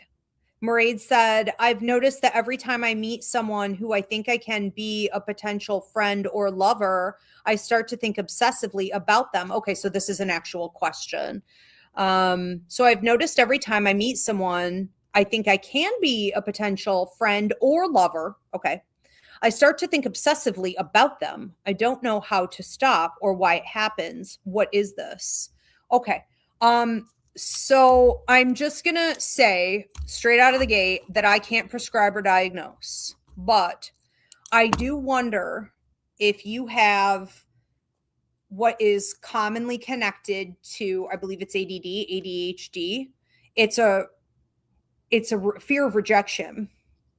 It's sort of like a fear of abandonment. Can someone please let me know in the comment section what this is called? Is it RSD or something? Rejection sensitive dysphoria. Rejection sensitive dysphoria. Again, I can't prescribe or diagnose. However, you seem to have, remember, everything's a spectrum. So this isn't like, oh my God, do I need to go get diagnosed with a disorder that do I have something? It doesn't matter. It's relevant in this case. I just think we're just trying to get to the source of this loop thinking, obsessive OCD-like thinking. And remember, ADHD and OCD and autism and like all these are all on a spectrum, okay? But a common theme that isn't talked about enough is RSD. So rejection sensitive dysphoria is something you may want to look into. I think for you, hi, Ezzy. Good morning. She's up from her 6-hour nap. I think that for you, it's more connected to early life, family, childhood, where you would have not gotten certain needs met. There could have been neglect. There could have been parentification. There could have been from all angles. We're talking dad, we're talking mom, we're talking if there are older siblings even, so you would have witnessed it with your older siblings. You would have also received that neglect, abuse. There would have been the parentification automatically, not only from your older siblings that you witnessed, but like you automatically would have stepped up and tried to perform like hypervigilance. It's like, I'm going to perform. I'm going to be hypervigilant about performing in order to get my needs met. This is too much labor. It's a ridiculous amount of labor. It's unacceptable for a child to have to do that much labor, just to get the basic needs met and to survive. But you did really well with it. You have done well for yourself. And so unfortunately, when you meet new people and you think they could become family, these things are activated. The hypervigilance, the RSD, and you are trying to create an atmosphere that almost entraps them, doesn't allow them to leave, so that you, can continue to overreach and overgive to them, maintaining them, keeping them there, and like achieving ultimately what you need, which is a sense of stability. This is what you really want, what your higher mind really wants. This is receiving without having to be hypervigilant or obsessive. You just want to receive more naturally and to calm down. This is probably something you're going to have to come up with a long-term plan on. Like, I'm going to knock this out one issue at a time as it resurrects, as it comes to the surface. You're going to knock it out one at a time, whether it be on your own or with a therapist or some type of spiritual counseling, so that you're not doing what you've done in the past, which is just like, I'm going to push this down. I'm going to shove this down. I'm going to act like this isn't here. This is weird. That's suspicious. It's like, I'm going to act like this isn't a problem. That's clearly not working. Okay. Is it going to be a lot of labor? Yeah. Is it going to be worth it? 100%, 100%. Okay. So I just see you like skyrocketing your way on out of this and being able to even like teach and heal others. There may be a lot of people who are experiencing this who sort of end up being almost like a ministry part of your, you know what I'm saying? Ministry, client base, following, whatever. This is a bigger storyline. So it's not really a question as to whether or not it's going to be worth it. It's sort of like, you kind of have to do this. It's part of your life contract. You can't avoid this anymore. I do think that you really want to just start, though. Step number one is Googling those two things: hypervigilance due to like parentification and RSD, rejection sensitive dysphoria, I think is what it's called. And again, I can't prescribe a diagnosis. I'm not saying you have a disorder that they typically go with. I'm just saying you have this, and it's on a spectrum. It can come out in a million different ways for a million different people. What triggered it, even for people who are on the spectrum, neurodivergence, it's usually from chronic rejection, is my understanding of it. So it's environmental, regardless. And that's where your power lies. Okay, is in recognizing the patterns and that these are the triggers, these two things. Okay, so there's your gateway. Start there. Everything else should unfold on its own. I have to get a chair for Esmeralda here because she likes to be part of the show. She used to be, and then I moved everything. Do you want to come sit with us? So I'm just going to move this over here so she could join us. Come on, Mama. Come on, Mama. For all of you who got pennies from heaven in your readings tonight, do you see this? Out of nowhere, sitting here by my foot. Amazing. Okay, you can't make this shit up. Come here. You want to come up? Come on up. We love you. Join us. Okay, thank you, Mairead. We're going to move on to another one. Who do we have next? Carly Seislick.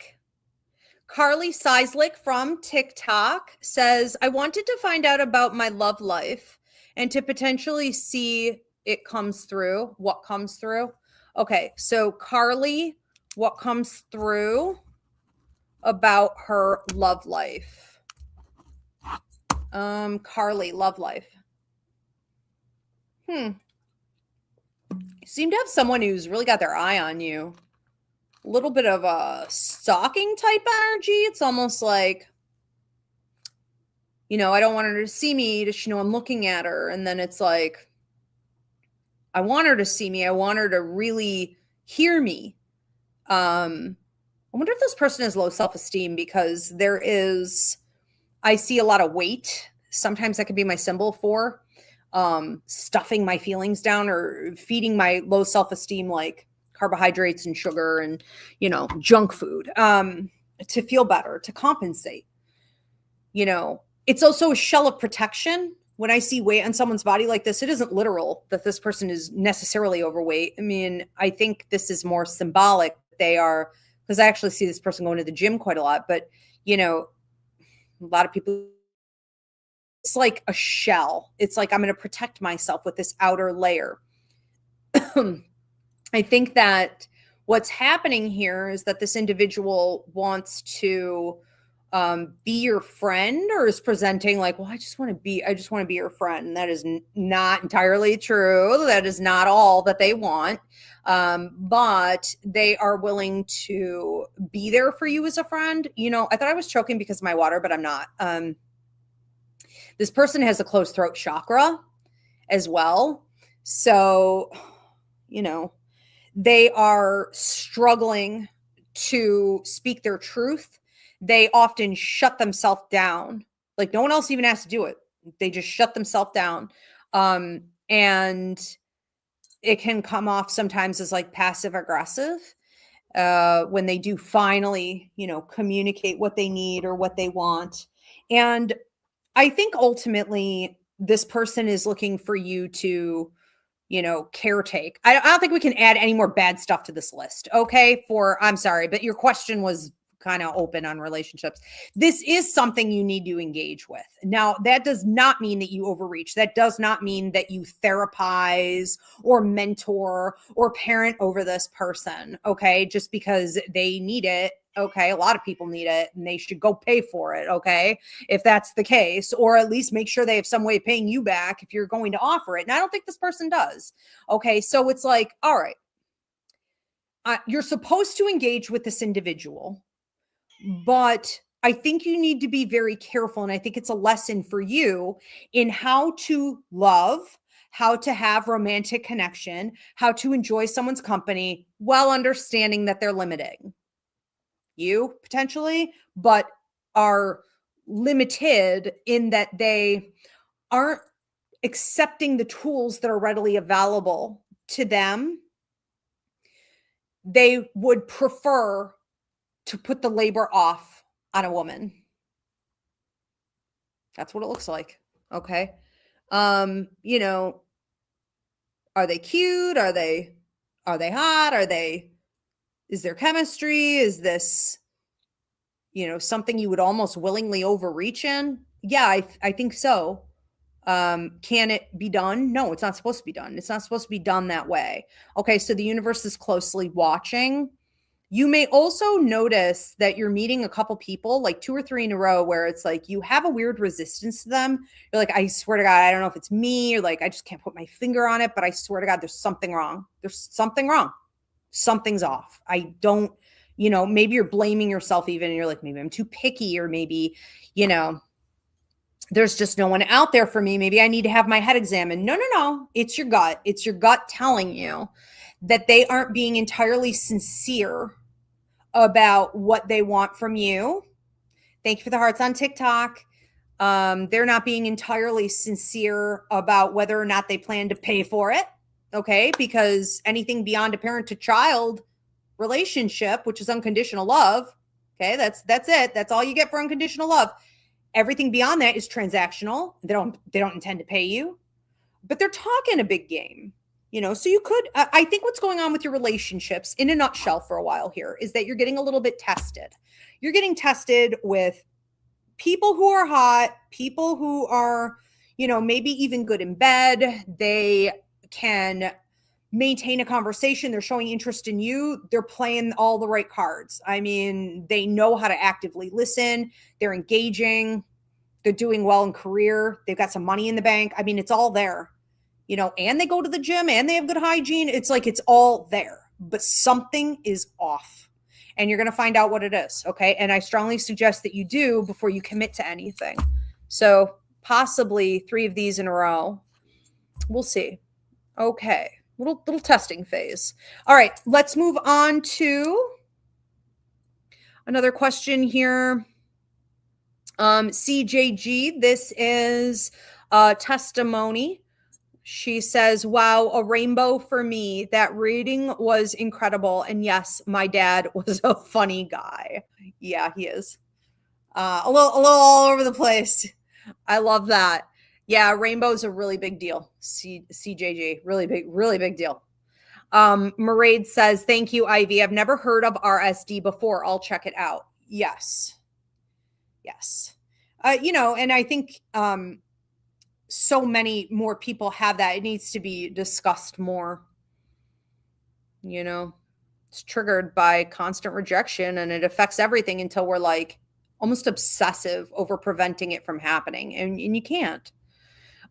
We have another one here. Oh, this is Rachel on, where is this? Okay. Rachel on TikTok says True Colors.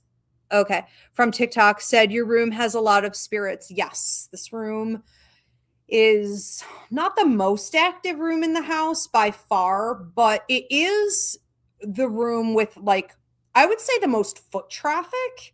Like I was doing a show for you guys over there in the foyer in early January, and I literally saw the original owner, builder of the house, come this way toward me.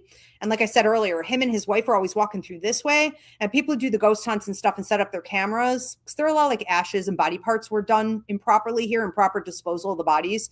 There's a lot of foot traffic through this area. So it's not like the spirits hang out here the most, but they cross through. They hang out there in front of me a lot and over in that back corner. God bless you, Ezzy. Goodness gracious. Yeah, I would love to hear what you guys are seeing creepily behind me as I try to ignore it. Could also be from the show. There could be a lot of spirits showing up literally for this. They're not actually connected to the house or the land. For Mindy, love and beloved, what message might be there for me from Jose? David, a support person I had who died 6 years ago. Okay, Mindy. Jose David, any messages? Jose? Aw.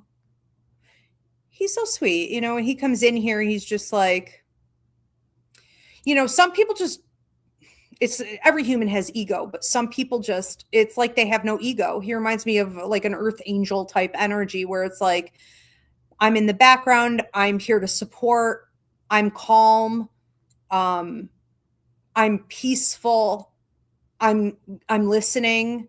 I'm listening from my empathic ability, my clear empathy. I'm listening from my heart. I'm listening from my soul. He has a way of staring.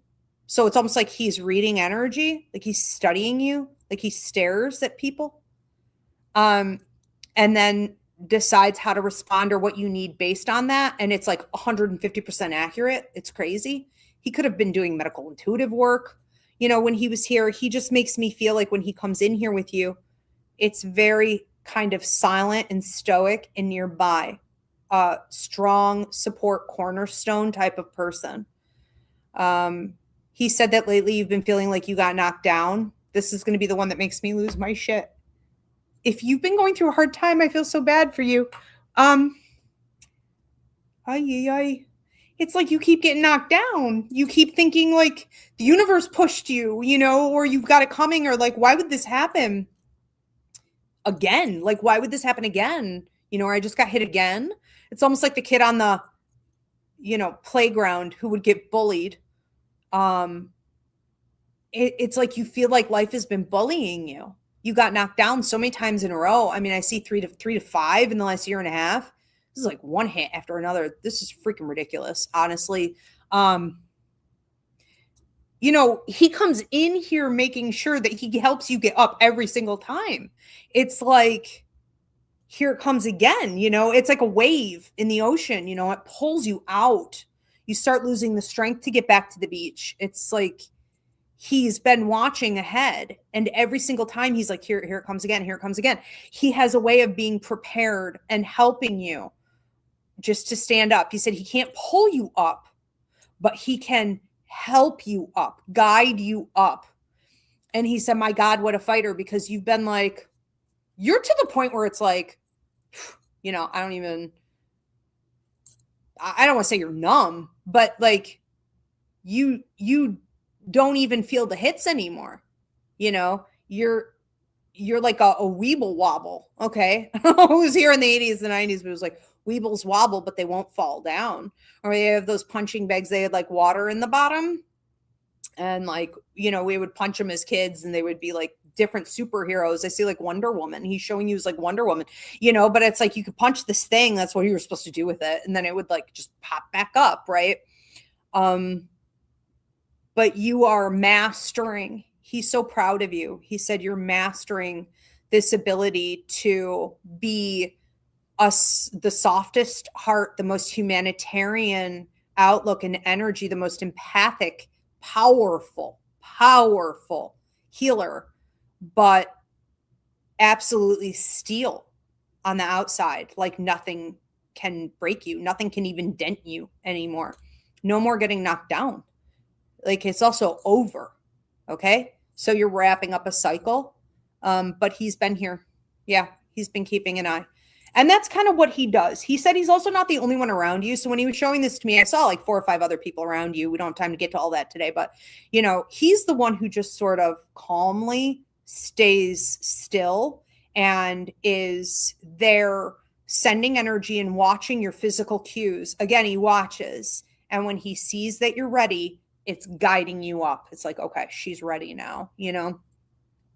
He's also been the voice of like, okay, if another hit is about to come in or a wave is coming to knock you over, he's the voice that says like, get ready, take a deep breath, and like, you've got this.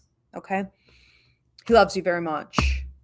All right, Mindy, making me cry today. I'm so happy you're coming out of that. I feel you. Let's move on to Camilla from TikTok.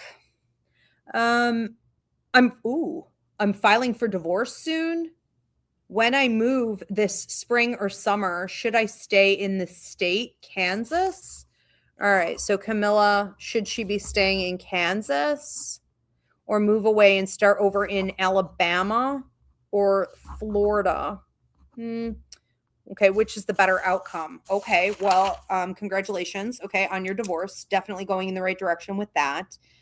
Should she be doing Kansas? If you stay in Kansas, you have some work opportunities, but that's it. All right. You have some potential for title expansion and an increase in your finances, but it's almost like you would take them and want to invest them elsewhere because your roots have not only dried up there, which is symbolic in my readings of you just not being able to get much more out of the land, the people, the place itself, it's not fulfilling. I also feel like it left a bad taste in your mouth. So you're kind of like, I'm done with this. Your higher mind is telling you and telling me that you're done. You don't want to be there anymore.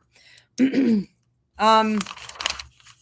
I go with Alabama and Florida, I don't know why I keep hearing like, really? Is that your choice?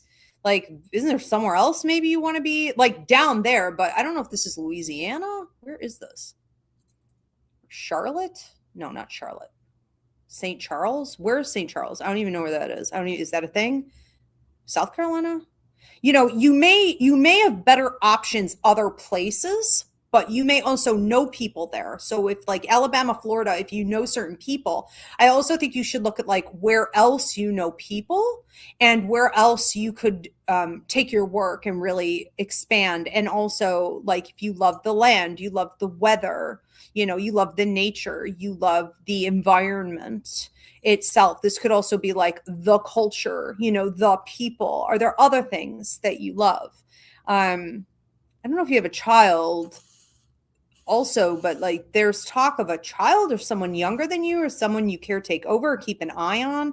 There could also be like somebody else who wants to come along with you. Like they want to go there too, so you could have this sort of inner child being fed, playful energy, returning to your youth type of energy here. So definitely not Kansas, in my opinion. Okay. Is something you're not allowed to do? No, you're allowed. You would be allowed to stay, I would say, for like 2 to 3 years after the divorce. You could receive those levels up and then the universe would start to push you out. When we go Alabama, we go Florida, we start to get more hits where you have benefits. And there are some other places down south where you also have benefits. Okay. I'm also hearing West Coast. There are some benefits. So try not to limit yourself too much. Florida seems to be if I had to pick out of the 3, I would go to Florida if I were you. Okay. All right. Congratulations on the divorce. And I'm sorry for, your suffering in that. All right. Let's move on to another one. This is Manny says, hi, Ivy. I'm wondering if my friend Jim Maxwell,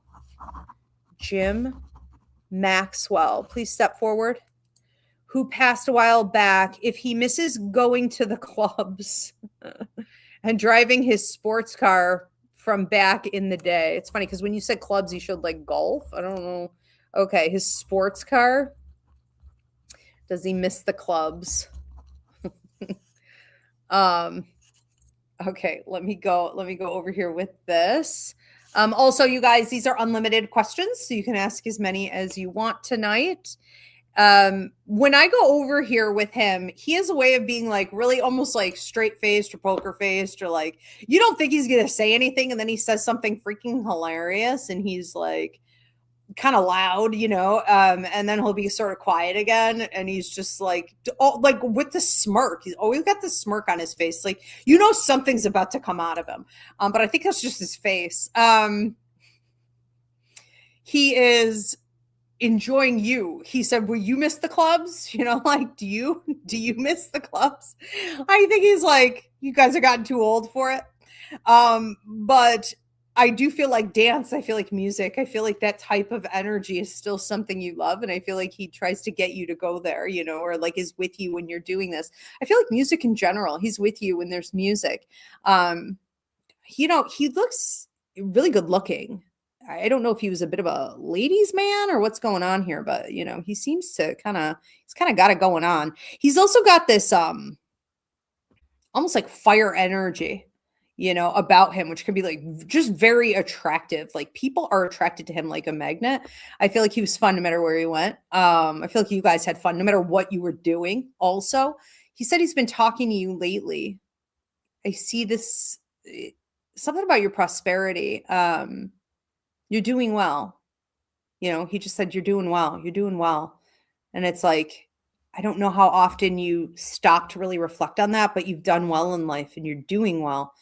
And he likes to knock things over to let you know that he's around. He's been messing with technology and he's been like flickering lights, draining batteries, blowing out light bulbs, whatever, like messing with your phone, right? Weird emojis coming through, certain stuff that shows up on your feed. Just watch. He's been doing this more lately. He said he's been talking to you and trying to get you to talk to him more. Especially if you've been spending more time at home and you've been like, no, in 2026, like I am dedicated to spending more time just like in quiet, just in silence, like just in my house or just sort of doing nothing, you know, not necessarily meditating, but just like relaxing or sitting still a little bit more. I feel like he's been coming through when you're doing this. He's joking about the sports car. I don't know too if he fixed cars, but he seems to have a bunch of them. So he said like he has a bunch. Okay. So it's like, I have more now. I see red, I see blue.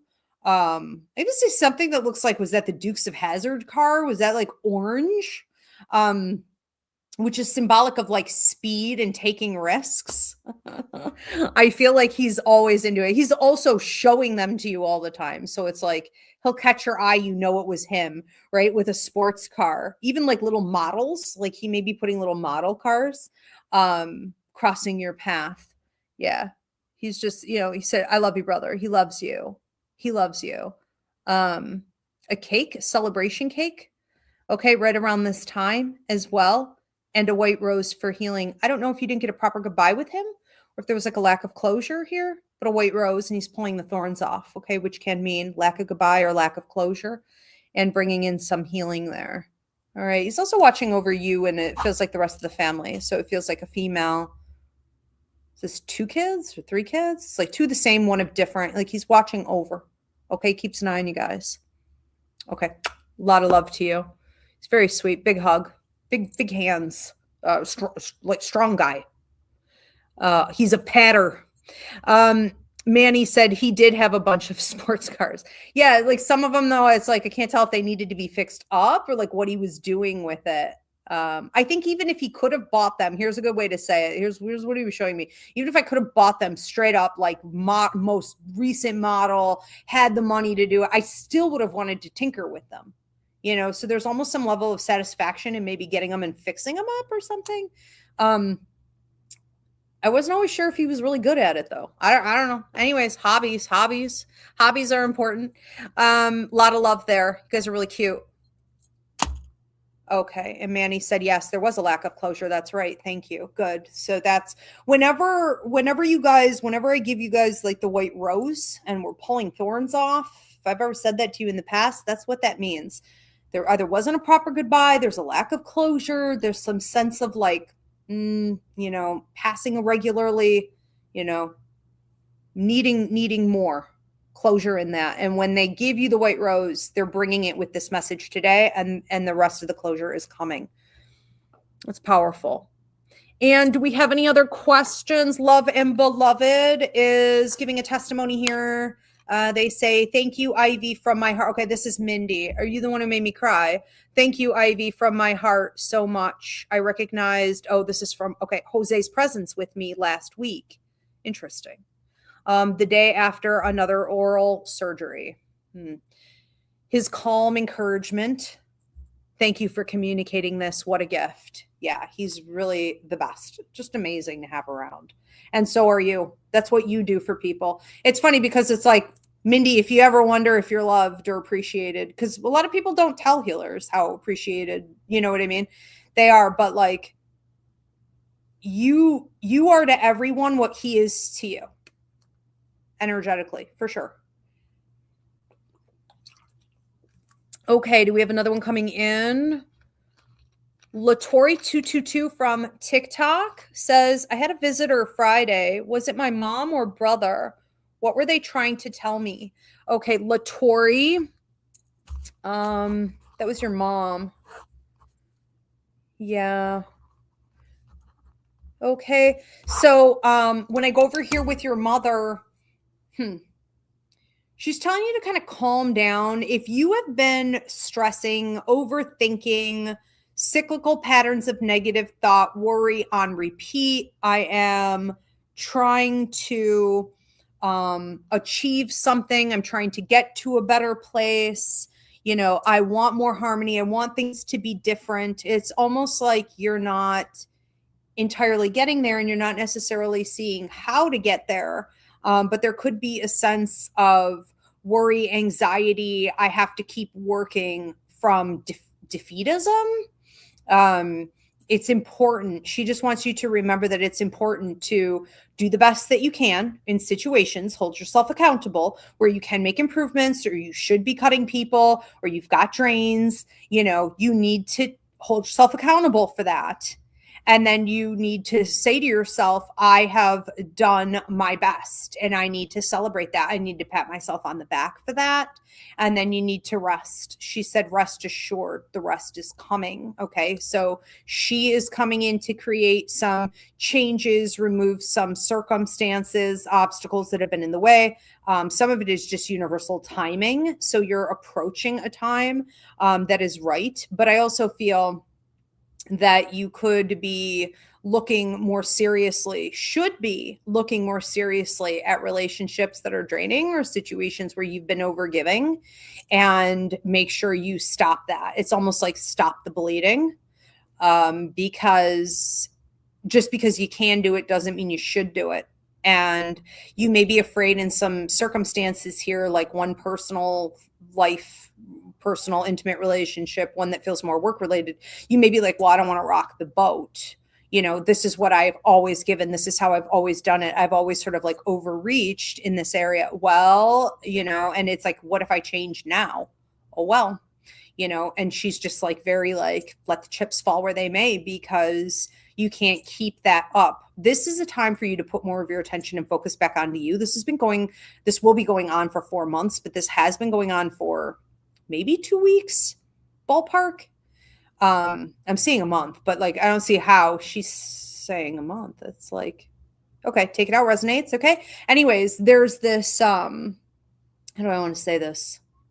Wave of change coming in that you need to be ready for, and you need to have all your energy ready. Also, she said, brush your teeth, or if you were going to go, I can't prescribe a diagnosis, but if you were going to go to the dentist, it's sort of like have your teeth checked. You have beautiful teeth. Okay. Beautiful white teeth. I also feel like this is not a time to bite off more than you can chew. So if people are trying to put things on you, or you're being offered more, just make sure you're staying within balance, for sure. She loves you very much. I also feel like there's something, I mean, your brother is definitely wrong. I feel like at different times they were also coming in that day, and it does feel like someone's birthday. Okay. Or an anniversary, could be a passing anniversary right around this time. There is some type of celebration going on, or a remembrance going on right around this time. I feel like your brother, though, he's trying to use more dreams to visit you than like literal visits like this. And he is rolling things your way. So watch for like a weird ball coming to you out of nowhere, or, okay, seeing things out of the corner of your eye. He's trying to get you to play and engage more. He's also using the TV. Okay, putting like shows on, theme songs from shows, different movies on, okay, that maybe you guys would have watched. It's like, I haven't seen that in a million years, like where did that come from? So be watching for that in the upcoming couple weeks. Ton of love. You are hugely supported here. You're also very mediumistic. Your house is a little haunted. We're going to move on to Edgar. Edgar says, I finish accumulating the hours needed. Come up here and sit with us. come up here. That's why it's here. Thank you. Thank you. I finished accumulating the hours needed for my clinical license this April. Okay. April clinical license hours. I have worked very hard for this. What messages does spirit, my guides, or ancestors have for me regarding this accomplishment? I just heard keep going. Okay. Like this isn't, it's almost like this isn't the time to celebrate. Keep going. Just keep going. This isn't the time to celebrate. I think that it's going to pay off in itself. Dividends. It's going to pay off in its own way. So they have been giving you encouragement. Mostly you need to be proud of you. Okay. So acknowledging how much you've done with this. I feel like you do have pride. I feel like this has elevated you. They said that this grew you up. This made you more mature, you know? So you may be feeling like you're finally an adult. I don't know how else to say that. It's like I look in the mirror and it's like, I'm an adult. Like I accomplished this thing. You know, you look at anything else that could come in the future that you have to do and you're like, it won't compare to this. It's like, I'm an adult. Like I can handle anything, you know, I love this. But what they're talking about here is that the payouts are really going to come through the work itself in regards to opportunities, title expansion, being able to work, I heard, where you want, which could also mean I'm thinking when you want, okay, which is lovely. God bless you, heavens, but also the money, let's face it, okay, the money. Also, the recognition, is this like an honors? You get an award or was something with honors? I'm not saying you're going to get your clinical hours with honors, but there is like some kind of paper being given to you or like a certificate or something, but it feels like a ceremony. It's like with honors and it's like, that's great. But also what does that mean? Like, how does that pay out? Okay. In the mundane or like real time, like what can we do with that specifically? And I feel like it's you being recognized as, what's the word for this? You being recognized as, it's not just capable, it's like the most reputable. Okay, so there's some level of accomplishment that comes along with this that is making you visible in a way you weren't before. So you're being taken seriously. Let me just put it that way. Okay, you're being seen, you're being heard, and they're like hands pulling at you. So like if you were up on stage, just before I did this, I was watching Bad Bunny, you know, get his first was a Grammy. First Latino is like freaking album, amazing, right? So like anyways, I'm watching this and I'm just like feeling the power flowing through him in the way he's such a magnet, and people respond to that by wanting to, you know, be near him or listen to him or engage with him. But if they can have him, if they can get him, you know, they it's gold. All right. There's something about this. And I do wonder if like the Latino reference is there's purpose behind that. Okay. So, okay, I see what, okay. So like your ancestors are proud of you in a different way as well. Okay. Like you're bringing pride, you're bringing karma, you're bringing completion. All right. You're bringing presentation on a larger, like international world scale to your people, to your bloodline. Okay.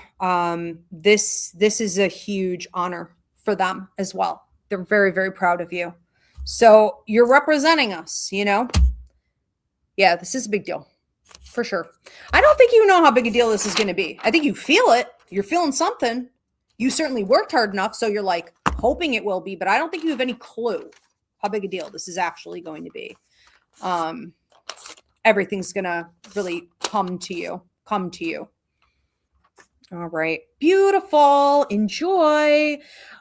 Kudos. Good job. This is Latori from TikTok said, I knew my house was haunted. I feel the energy. Yes. Your house is, got got some gentlemen in there. I'm like, I was looking earlier. I was like, is that a grandfather? I'm like, okay, some are family, some are not. It's like, the house is haunted, the land is haunted. You're a medium, so you're kind of haunted. There's just this Grand Central Station. It's like kind of funny. Mackenzie M says, what are my psychic gifts? Oh, great. If you guys want an intuitive ability assessment, it's also up on my website. Okay. So you could book that anytime. Yes. Let's do an intuitive ability assessment for Mackenzie. Okay. But she doesn't want the whole ability. She just wants to know her psychic ability. Okay. So what psychic abilities does she have? That's clairvoyance, third eye, psychic. What could she do with this? Medical intuitive. You could do paranormal work. You could do remote viewing. You could do criminal investigations, missing persons. Okay. So remote viewing. Now, when we talk about medical intuitive, what we're talking about is your ability to like look at someone's body and scan it from head to toe. They don't have to be in front of you. I mean, this could be in your mind's eye, right? But like you're scanning it and you can see what issues they've had in the past, what may be brewing now, what disease or whatever healing, needs to occur, block removal, even past life issues can come in a medical intuitive read. So you're really good at looking through the body and spotting, let's face it, a lot of things that doctors and tests won't see. It is best when paired with your empathic ability, which you also have.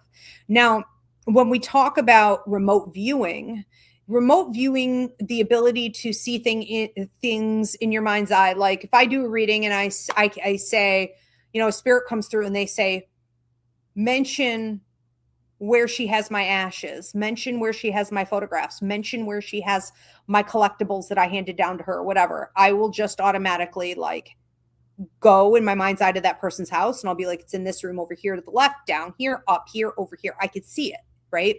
So remote viewing is an ability to go into spaces and see things laid out clearly. I know that this is beneficial for paranormal work, 100%, for helping the owners protect themselves, but you may not always choose to take it in that direction. I would say the other really great healing but dark ability you will have with this is criminal investigations, missing persons, which we massively need right now and will increasingly need into the future, given the wreckage that the world is currently in. And Ezzy agrees. I love you. So nobody really wants to do those jobs. I don't mind them. And I train people in them. Okay. So you may want to look into it, but ultimately, when we are talking about, get some catnip, get it. When we are talking about criminal investigations, missing persons, this is an ability to, find the bodies, living or deceased. This is an ability to read like the houses, the make and models of the cars, the license plates, things like this. All of it is using remote viewing. Okay. And that is best paired with things like mediumship. Because you're still trying to connect living or deceased with the spirit. So just some things to keep in mind. That catnip, it's really strong. I don't know how she likes that. All right. Good luck with all of that. Would love to see you at class. Vanna P from TikTok says, my friend was taken off of life support today. Did he have anything to tell me? Okay, I don't have a name for him. That's okay. I'm not going to need it. Vanna, I am so sorry for your loss. Let me see what's going on here. I feel like my brain is gone. Hold on. And I want out of here. I'm tense. I'm stressed. I want out of here. Okay. My brain is gone. My brain is gone. My brain is gone. He was really very intelligent and loved his independence. His autonomy, was feeling incredibly trapped. Like, I'm in prison. Like, I want out of here. There was pain, but he couldn't necessarily express that because it's like, my brain is gone. My brain is gone. So I can't express any of this. This needed to happen. If there's anyone who's in debate, I could tell if this is mom or like another female, but there seems to be like debate.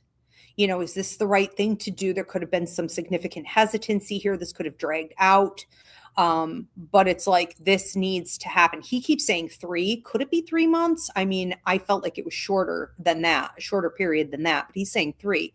And then it happened. Okay. He said, and then I got set free, and then I was set free, and now I'm free.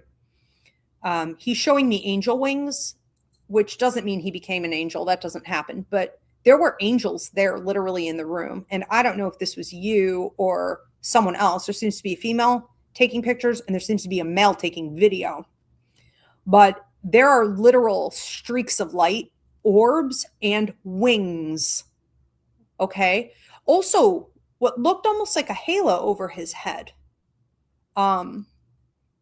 Now, these things may be coming out, okay, in time as we reflect back, when we start going through the healing process. But he said that there were angels there with him, like on each side, okay, like each side of the bed, just like waiting.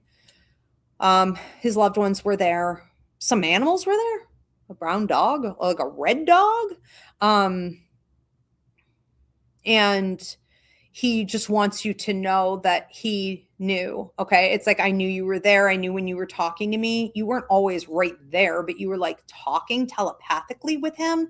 So through mediumship, you know, 2 people telepathically just communicate, whether we're alive or deceased. Mediumship doesn't change in that. So you were like communicating with him before this. And I feel like giving him permission to like go or do what he needed to do, letting him know, you know, I love you. And he's just saying like, you know, back at you. I love you. Alice in Wonderland, images of like checkerboards and things. He may be sending you some almost like childlike storylines, fairy tales and rhymes and things like this, and songs. I don't know if you're thinking of getting a tattoo also. But I feel like petals or sunflower. I feel like you may be looking at getting a tattoo in memory of him. But it's like words going up and down, and then they stop and they're coming this way and then they go that way. It has sort of an Alice feel to it, Alice in Wonderland feel to it. He's happy where he is. He said, let everyone know I'm celebrating. This is a time of celebration. This is a time of celebration. Okay. He's okay with everything. He's okay. He's okay with how it went. Okay, ultimately, yes. Yeah, he's dancing around. He's really happy just to be free. You know, he's very, very quick energy too. So he'll be showing up on your phone, emojis, messing with electronics, batteries, fully charging a phone, fully draining a phone, inexplicable stuff on your computer, light bulbs burning out. I mean, all of it. You know, watch for street lights and lights on stores and lights on signs like flickering when he's around. And I am sorry for your loss. We are gonna, his name is Lorenzo Garcia. What a gorgeous name. Okay. Yeah, he's in a good place. Lorenzo Garcia. Beautiful. Something about his initials too. LG was his initials. And I don't know if it's an A in the middle. But like, watch for his initials. I don't know what he's gonna try to pull off with that. But like his initials and numbers. Any messages from Johnny? Okay, so we've got Johnny, Russell, Steven. This is for Mackenzie. Okay. Johnny, Russell, Steven. What messages do you have for Mackenzie? Do you have a message for Mackenzie? I feel like he's trying to tuck you in, and he's trying to visit in dreams. It's like, I'm going to tuck you in. I want you to feel a sense of safety if you've been stressed at night, or if you sometimes stress dream. It's like, if I tuck you in, you're going to sleep peacefully, heavily. You have a tendency to, he said, you have a tendency to worry. Okay, I see what this is. You have a tendency to drudge things up that don't need to be drudged up. Let's say something is done. Let's say something is over. Let's say something has died, or the chains are broken, or you are free of this thing. You have a tendency to replay it and renew it and re-engage in it and worry about it. And it's almost like you're afraid to be free. He said, you're afraid to spread your wings. You're afraid to fly. So you feed drama. Now, this can come from past trauma, but it's like some people aren't okay with peace and freedom, right? And possibility and blind faith. They're not okay with that. They want to be stuck. Being stuck is comfortable, right? Even if it's bad, it's known. And it's like you want to feed your nervous system familiar crap. Okay, right? You have spider webs all over your face. You want to stay there, like stay small with people and situations that are going to keep you small. It's a guarantee. And he has a way of just coming in and being like, I'm going to tuck you in. I'm going to bring you protection. I'm going to bring you peace. And you still, even then, find a way to conjure up problems. And he's just pointing it out. Okay? He feels like when he comes in here, he's a little bit like stern-faced, a little stoic, and kind of like mentoring today. I feel like he's kind of a funny guy, actually. But like today, he's mentoring. All right? So take that and do what you will with that. But he hopes that you'll take it and you'll learn to spread your wings and kind of fly away from situations that are below you. But you have to create new stories so that that becomes the regular, that becomes the new comfortable, that becomes, the main thing. And then you can celebrate it and get in that energy and really start to enjoy it. Okay. Here's a good way to say it. Try to love change more. Okay. He did pretty good with that in life. He did. He liked change. He didn't mind it. He liked a challenge too. Okay. And you guys may be the same in that. Like you love a challenge, but then what? Apply that here. All right. A lot of love to you. This is ridiculous. This is like the sixth one I got tonight. Also a birthday or anniversary right around this time. Okay. But he's not showing it as a red rose. He's showing it as a red heart, which is like a birthday or anniversary right around this time. This can also just be a passing anniversary or just a deep love.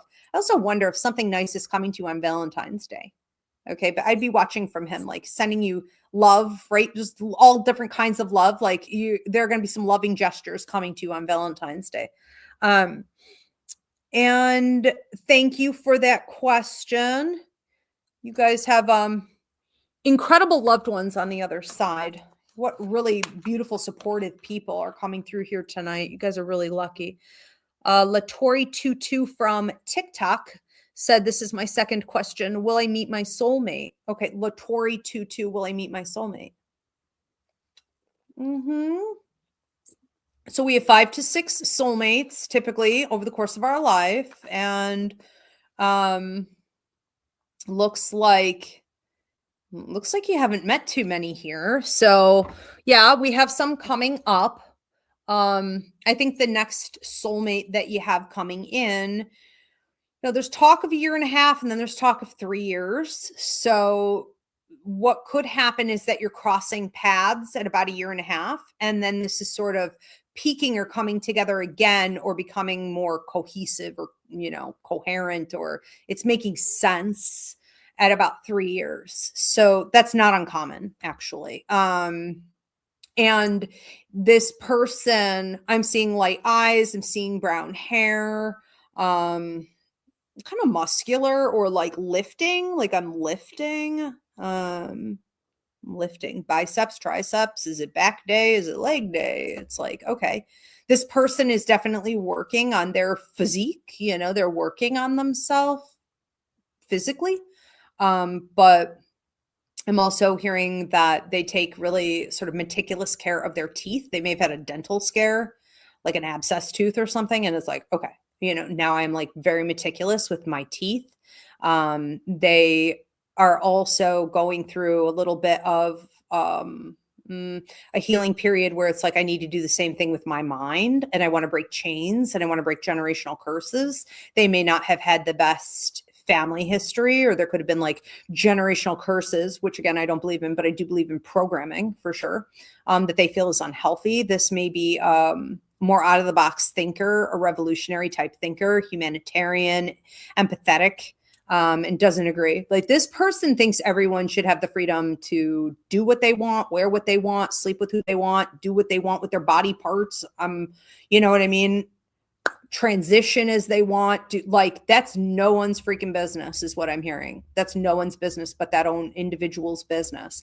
I like them. I think that what's happening here for a while is you guys have to get ready for each other, because there was a tendency there with this person to overgive to the last or current lover that's lingering here. This should be going okay, but it's like, I'm going to overreach. I've got some wounded healer syndrome going on, which is essentially martyrdom, victimhood, overreaching, you know, healing, forcing your healing onto others because you're not doing enough healing for yourself. But we come out of that when we realize we're not here to push healing on others. It's a sign, it's a reflection that we need to work on ourselves. And so they're picking up what the universe is laying down. You know, they're handling it. They're listening to their higher mind. I think that you are going through something very similar, but in regards to boundary setting. You need to be setting better boundaries with yourself. You need to be setting better boundaries with other people and situations, whatever is below you, whatever is draining your energy, whatever is not part of the master plan or goals. You need to be saying no more. And then you need to hold the line. Okay. And there's a desire here also to learn how to be more independent.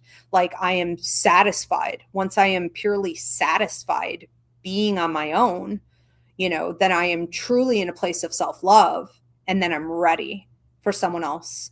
And that will be in healthy balance, you know. So there's some overreaching going on here for sure. I do wonder if you both had some codependency stuff going on that needs to be sorted through, and definitely clearing out, like, at least one love partner, both of you. Like, you have to cut off what isn't working in intimate relationships, friendship, right? Family, lovers, marriage, whatever.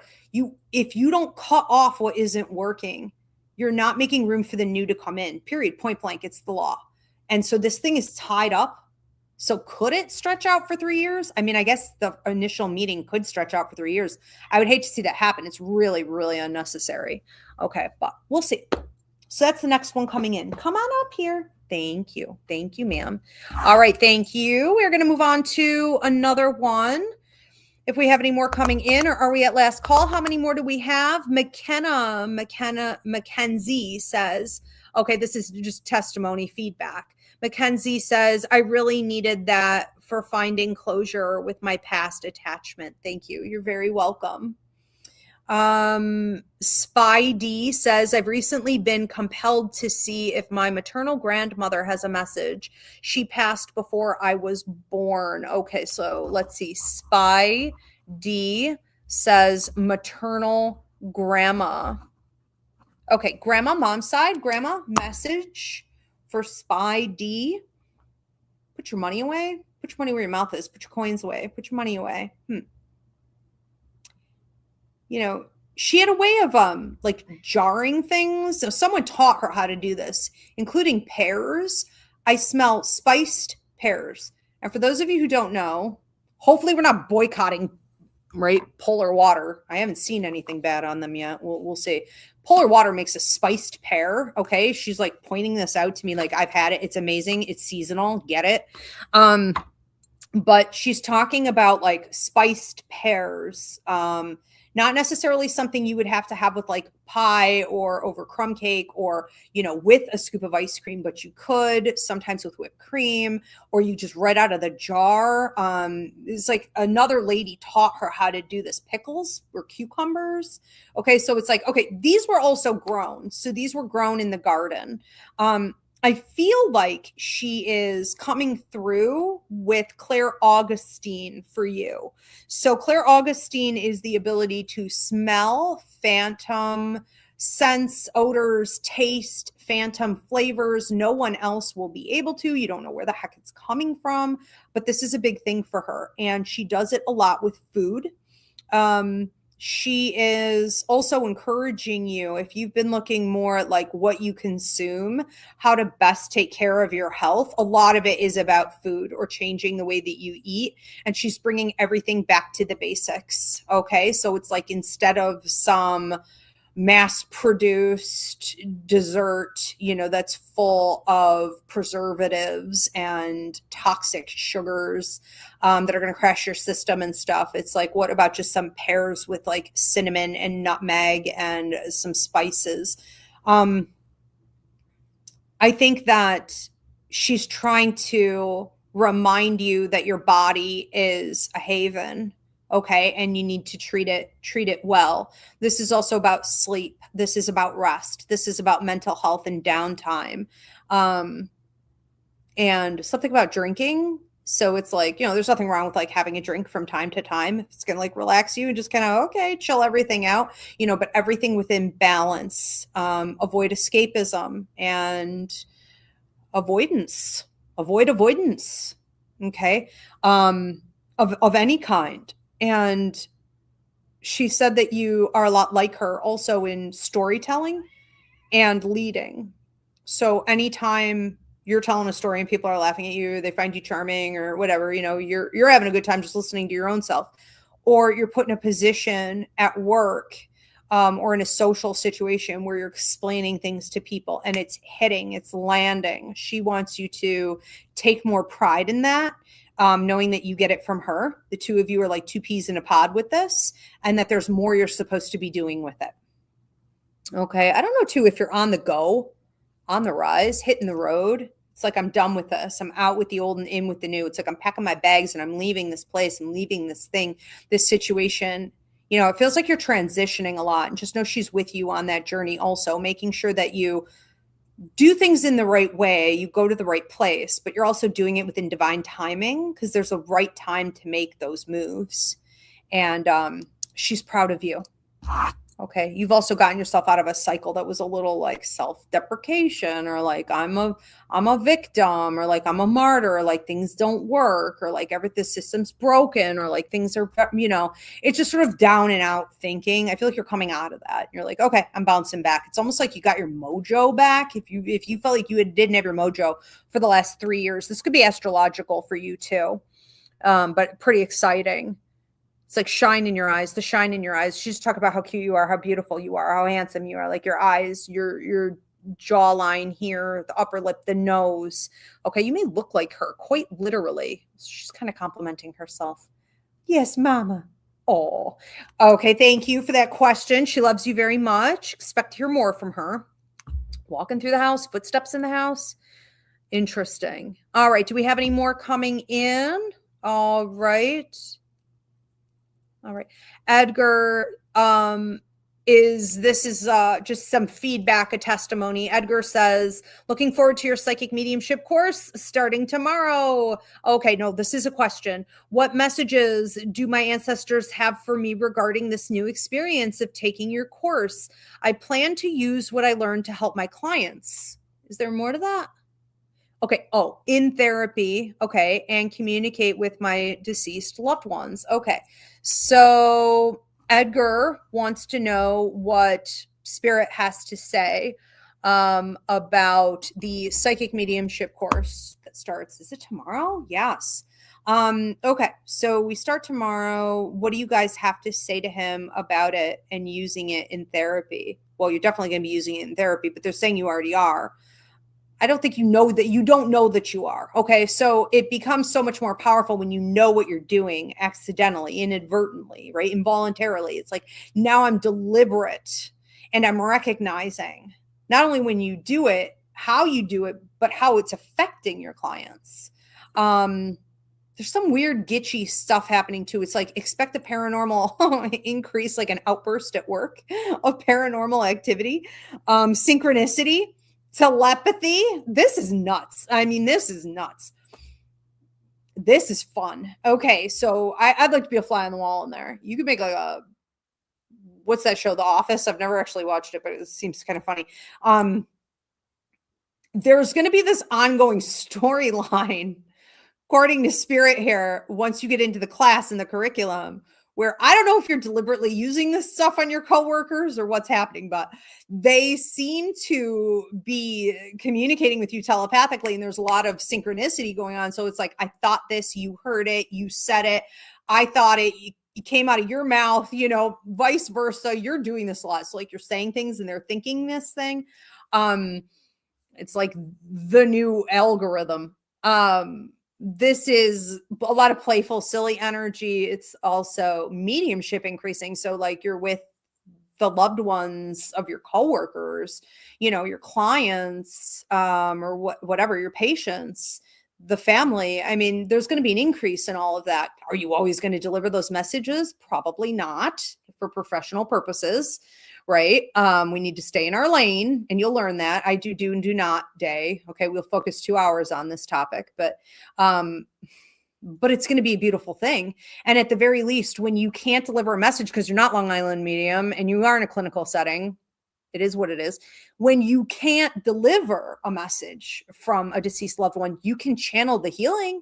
You could still give what they're trying to give, right? They don't always have to be identified. It's in the act itself, right? Of gifting whatever needs to be channeled. And I think that it's also going to be in your ability to, it's almost like I heard precursor. It's almost like understanding ahead of time who's coming in, what's coming in, what it's going to look like. Your psychic ability is going to be on fire. So it's like, I know ahead of time. I also know before meetings what's going to come up. You're on fire. It's kind of ridiculous, actually.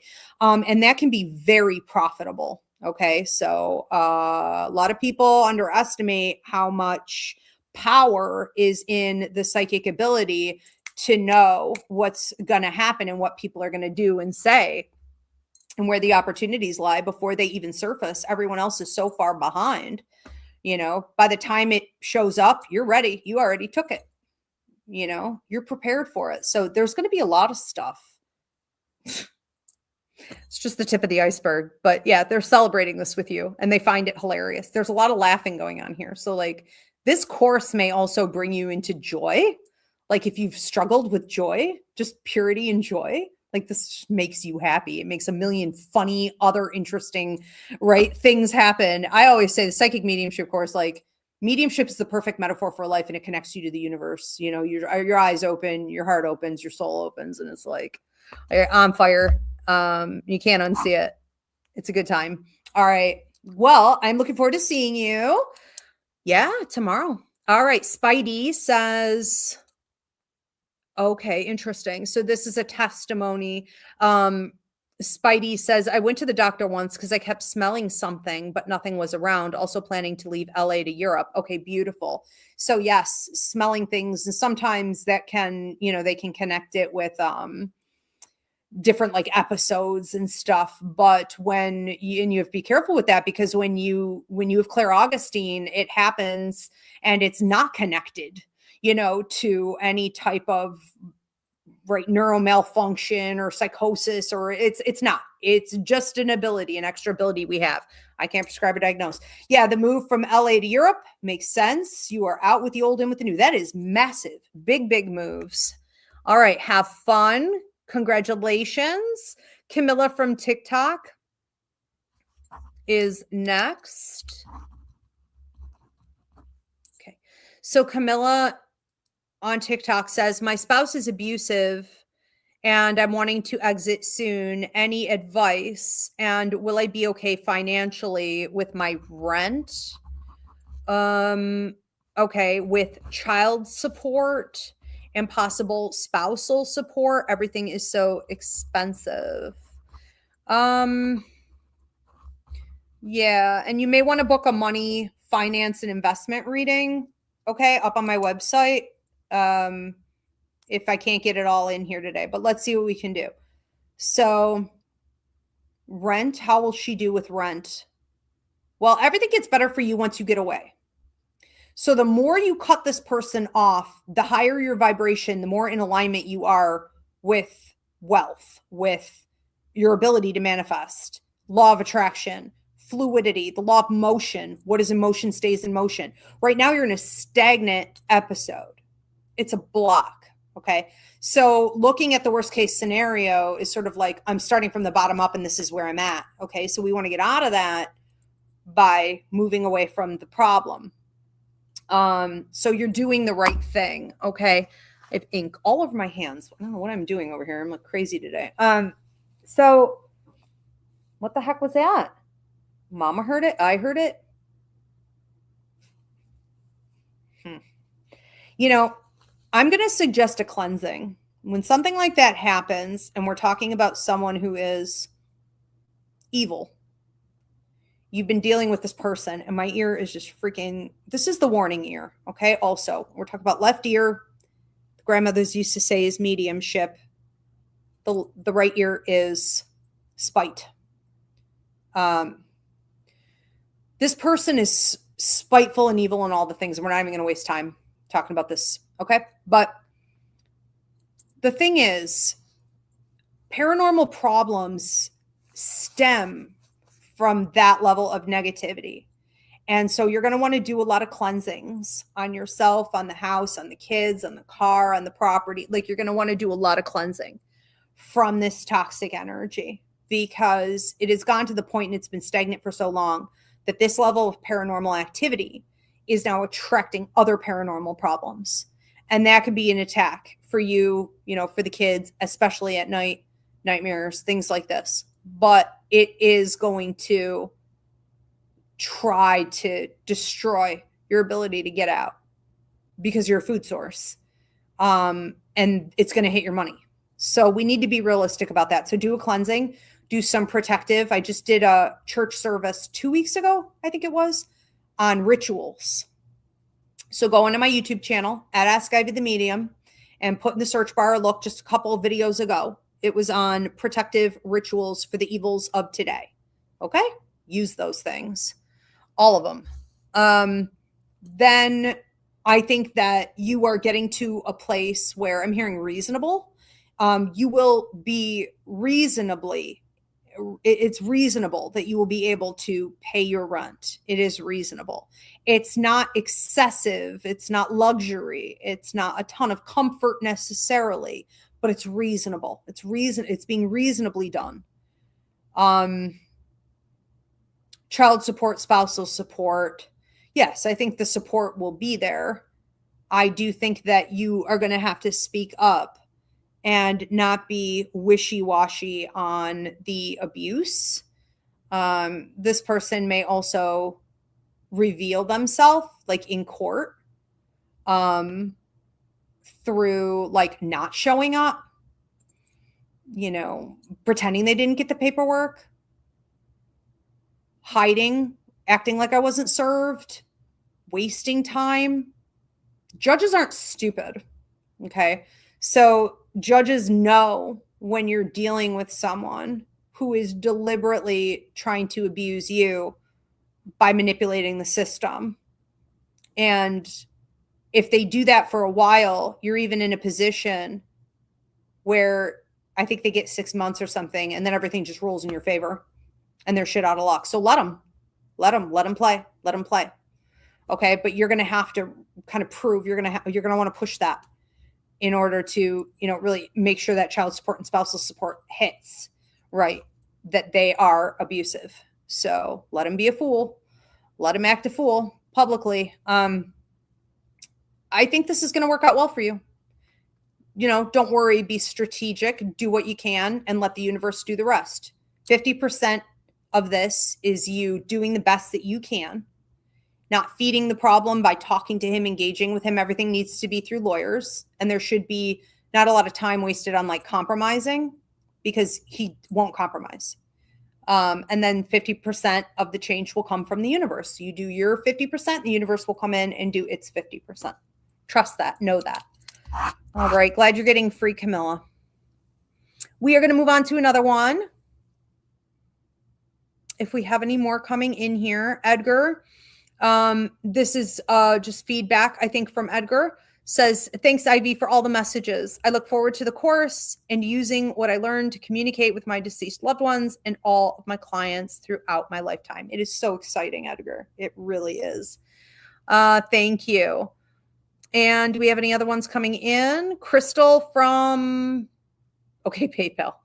So Crystal from somewhere, do I have past family around me and am I on the right path? Okay, Crystal. Yeah, you have a lot of family around you. You have a grandmother mom side of the family. You have another lady mom side of the family who feels like almost like a godmother type, but I'm going to have to go more with the great grandmother on this, leaner, a bit more stoic.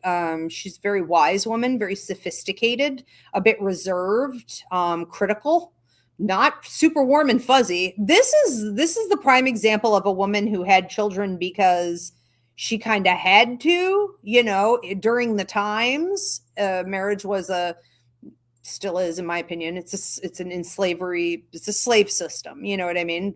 But for women, it's like, so she had kids, but you couldn't run up and jump on this lady. Okay. She wasn't having nonsense in the house. I feel like she came from money also, which is like, I'm not handling this. I don't cook that. I don't clean that. I don't do that. You know what I mean? It's like and take care of these kids too. But even with that, she is still a loving, wise, supportive, really highly intelligent and well-read woman, like knew politics, knew current events, like wasn't going to let herself fall out of the loop. She was fairly educated, but I do think she was, limited in a lot of ways. Women were in those marriages, and she keeps an eye on you, just making sure that you fully finish the karma, because you do still have there's karmic debt there, that you finish, what she came here to do and what she's still working on, some of it through you, vicariously, but that you don't diminish yourself, that you don't cut yourself down, that you don't decide that your value and worth is in like getting married, okay, being picked, the worst ideas in the world, the things that actually just make your life deteriorate and your health and all that. I mean, it's like we are never to put our value on that. Okay, your value should be on your skills and your intelligence and your self-development and your integrity and your code of ethics and your morality and your brilliance. That's where it's at. And it's like, don't ever cut yourself down. Okay, and don't ever let society like inhibit you and cut you down, put you in a prison. Don't ever put yourself in a prison. Now that you're free, don't ever put yourself in a prison. What was the other question? What was the other part of the question? There's something else there. Anyways, yes, you have a bunch of loved ones around. And I think that you may be hearing more also, and I'm just going to kind of wrap this one up with this. But you have a gentleman coming through who's been keeping an eye on you also, feels like paternal energy. And I smell a pipe. So may have smoked like actual pipes or pipe tobacco. Like I smell the tobacco, and he's making sure that if you're doing anything with training, certification, education, research, expansion on your title in any way, or you're just debating on getting into something new that's going to require a lot of research, he's really highly encouraging this for you. He may have been a businessman, but it's like you're getting ready to open up some books, so to speak, okay, and learn more and get into something new, I think. And this would be the right time to do that. Absolutely.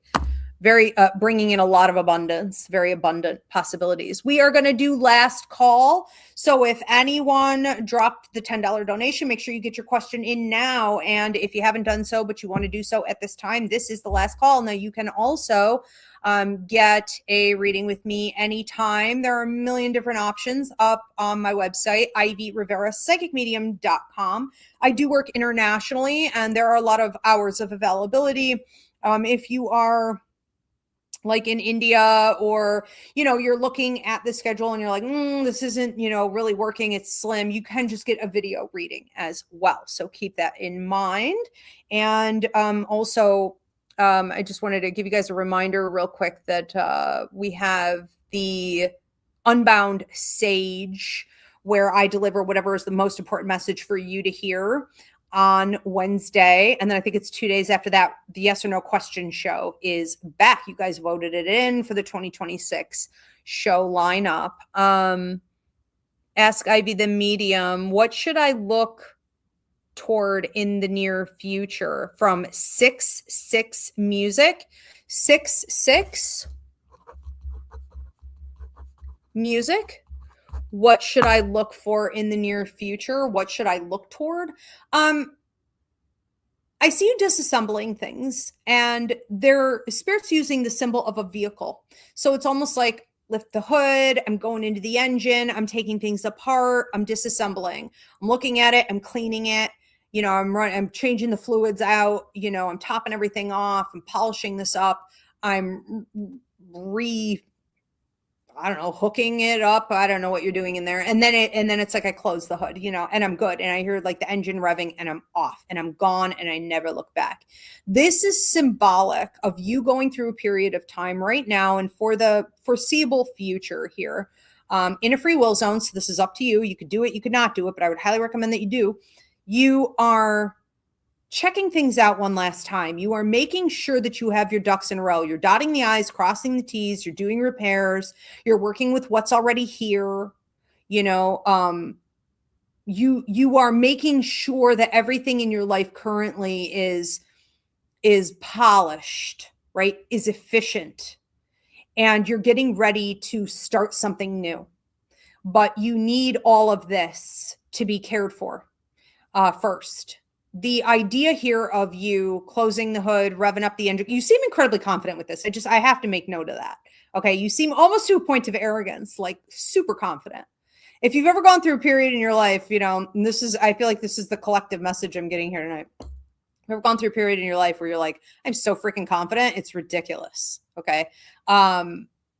Like that's what this is. I feel like some people here have that tonight. Okay. So again, collective message. But it's like, you are so right. And it is so visible. And the ability that you have to get in this car and just drive off and never look back also speaks to a couple things. Things in your life are about to get faster. What is in motion stays in motion. Your manifestations are going to be happening. This also activates law of attraction. So like attracts like. And your ability to not look back is so gold and something that is a master skill that you really need to be teaching other people, not pontificating necessarily, but when people are around you and they're stuck, and why are they always stuck? You're a living example. Okay.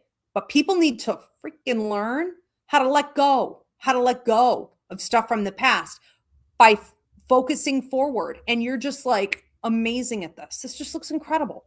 Okay. So that's how you get all those other perks. Law of attraction, manifestation, right? What is in motion? Law of motion stays in motion. And you seem to be entering into a new life where you are able to finally feel yourself. Like, I am comfortable in my own skin, but I have pride in myself. You are moral, you are ethical, you have made it. You have arrived. Like, you are becoming your future self. Ideal. Now I don't even know if you were planning that, but like, there it is. So yeah, some big changes going on right now. But right now, clean it up. Okay. Get everything in order. Let's see. We have another one. Fancy.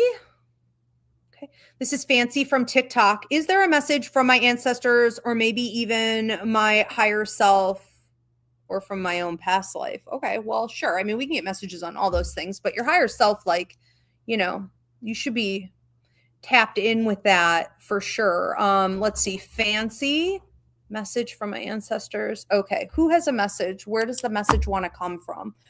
Fancy, most important message to hear. Okay.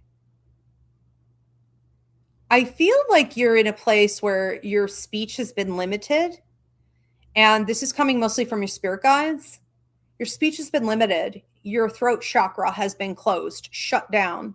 So A, you may struggle to speak your truth. And B, even when you do, it may get disregarded, disrespected, right? You're not heard. Things don't change. Nothing improves. And this is put you in a position right now where you're like maybe unsure. You're like, I don't know if I should say this thing. Or when you do share, you do speak out, sometimes you feel like there's repercussion for that. Or like it's almost like you rocked the boat, or you don't like people's response. Be careful also being like, are people looking at me? Are people thinking bad about me? Are people talking about me? Are people, you know what I mean? I want to say like burn so bright, shine so bright, you burn their eyes, right? Like just make sure that you are really being authentically yourself and not caring how it lands. Because that isn't being disrespectful. The only time we should give a shit what other people think is of course, if we're hurting other people and we need to check ourselves. Okay. This is not that. So you don't like what I'm doing? That's on you. Right.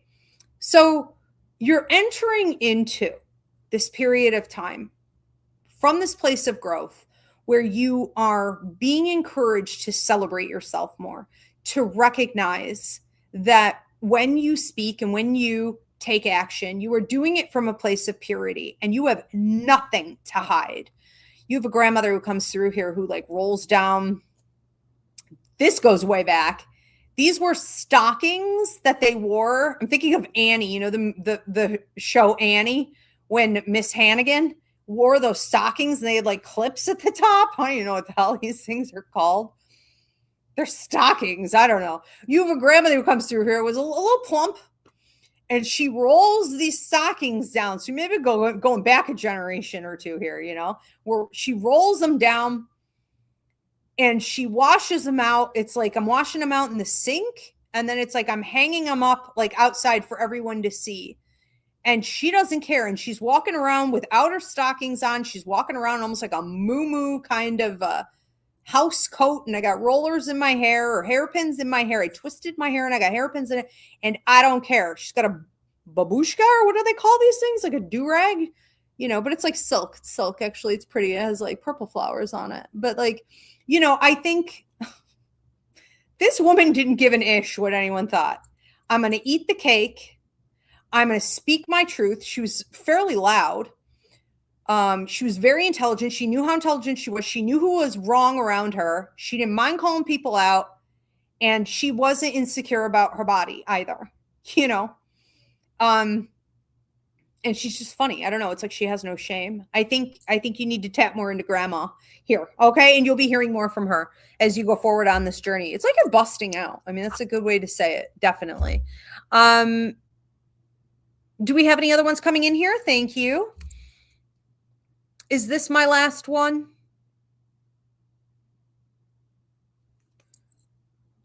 Just let me know in the comments. Bethany Renner said, this is just a comment or feedback here. She said, you know what one of my favorite things about the live Q&As is? It's hearing other people's readings and being able to lift up others and be glad for other people's joy and gifts. It's so uplifting. Thank you. I love that. That is beautiful. That's what it's all about. It really is. Okay, I could do these last two and then I have to stop because I have clients already booked. So we're maxing out here. So Spidey says, what gifts or abilities do I have from previous lifetimes that have activated or will activate in this lifetime? Okay, so past life gifts or abilities. So foreseeing. I think you already use this. Will it get stronger? Yes, but I think you already use this. So I think you're quite psychic and I think you know it. And I don't think you're surprised to hear it or anything like that. But I do think that in a previous life, you would have been in a significant position of power where, you know, some of us become very psychic because we have to defend ourselves, whether it's against toxic family or, self-defense from predators. That's a big reason why women tend to be more psychic, is because they're constantly from birth having to defend off, predators. And they don't realize that's where a lot of like women's intuition is coming from, is from pattern recognition, right? And an increase in clairvoyance, which is what we all use to stay alive. But I think that with you, it was money. So you would have been Okay, it was also your position. So there would have been a past life where you were in a significant position of power. You also had a significant amount of resources, and there were people who wanted what you had or wanted to knock you out to take it over, to take the winnings. And you would have developed a hypersensitivity, some hypervigilance, especially at night, to like making sure you weren't attacked and that nothing could sneak up behind you. You may have also been the type of person to always keep a weapon under the pillow, for example, like a knife, and so you may always have something on you that you're like prepared to use in case you ever had to. And you probably don't have to ever, but still, right? It's a leftover habit. It's residual. And as you're getting older, you're becoming more and more psychic in predicting what people are thinking or what they're going to say or what worldwide events are going to occur. Okay, this could turn into, for you, messenger of death syndrome. I'm sorry, this isn't like a rainbows and butterflies message, but whatever. It's true. It's valuable. Okay, it's powerful. Messenger of death syndrome is the ability to predict when someone is going to like get sick, something traumatic is going to happen, people are going to die, there could be a traumatic world event, right? Anything dynamic. And it's useful in that at least you can prepare or help other people to prepare. And sometimes these things are avoidable. And so can we skirt around it, right? Often we can't, and it's written. It is contracted. It's going to happen, in which case you can observe it, but you can't fix it. Okay. But knowing these things is good to know. It's valuable. So I see that increasing for you. Trying to see if there's anything else. Something about money and investments. I don't know if this was like a full question on like abilities, intuitive abilities, but it's like my right ear is like itching really bad. And this can be the psychic ear. Like if you get tinnitus, expect an increase in that. So like your ears are ringing and then your psychic ability is activating. And it's mostly going to have to do with people you should be networking with for resources, investment opportunities. So there's something about, is this like money in the bank or money in stocks or money in land even? Yeah, and also possibly something like a boat, or something you want to have a little more fun with. But there are going to be some investment opportunities that are also going to be coming up that were connected to your past lives. So if you're wondering, like, why am I even thinking of investing in this? What? I want to get a yacht. I want to get a boat. I want to drive people around on this thing, like as the captain, or like rent it out. Like, why am I even thinking about doing something like that? Because you did it before. And so it's kind of coming back around again, but investment opportunities. Yes. Also coming up for you. All right. Interesting question. I like that one. Crystal Henhawk. Am I dreaming of past people because they are trying to tell me something? Okay. Crystal, past people. Another great question. Are you dreaming of them because they're trying to tell you something? Well, not always. In this situation, I feel you looking at like 5 different people and or 5 different dreams. Take it out resonates, but it's not exactly that. It's more like some of these are visit dreams where they're coming to you and what they're trying to tell you is either telepathic and or they're using the symbology of the dreams, which you seem to not be looking up. Okay, so you need to, my symbology book is supposed to come out in the spring, hopefully, maybe summer. You can use A to Z Dream Dictionary through Google, Dream Moods through Google, A to Z Dream Dictionary, Lady Stern Robinson and Tom Corbet published. You need to be looking up the symbology. It's like you're missing the point. You're missing all the messages, right? Because spirit isn't always, unfortunately, this is the trick. Mediumship is complicated in that the majority of the messages spirit gives are in symbols. It's cryptic. And even when it's in a dream, unfortunately, they can't just surpass that and straight up use telepathy. In part also because you're not remembering, in part because you're not writing these things down. Okay. So you could do dream retrieval. I have a dreams class up on the website that can help you with that, but you have to put in more effort to get these messages. You are missing a lot. Some of these, though, are subconscious. So you're kind of with these relationships, you have more learning to do. You have more experiences, alchemy, transmutation, growth. You're still wringing out information from some of these relationships. And so you're subconsciously using them sort of as symbols, okay, characters to tell your own self something. So some of this is conjured up by you. You know it's a real visit dream when the encounter is brief and the mouth doesn't move. It's telepathic communication. Okay. Yeah. All right. Do we have anything else? Any other testimonies here? Any other feedback? Any other? Okay. Need guidance. Last one. Okay. This is Fancy from TikTok. Oh, or Amanda. Fancy from TikTok. Need guidance. Last one. I really didn't understand the point. What should I do from now? I have no idea what this is referring to.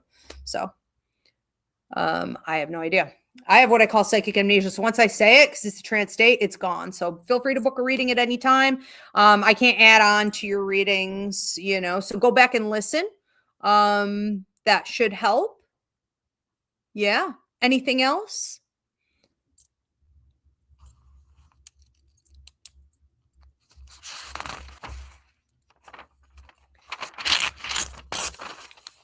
Waiting on your feedback. Oh, she paid for that? I'm sorry. I can't pick up. Like, there's no explanation on what I'm even talking about here. You were one of probably 30 people I read tonight. So I don't remember your reading. I'm sorry. That's just kind of how this works. Yeah, I don't know. Diana, if you can quick clear it up. I got to get out of here in a minute though. Let's just give Diana a minute to organize it so I can actually do this reading.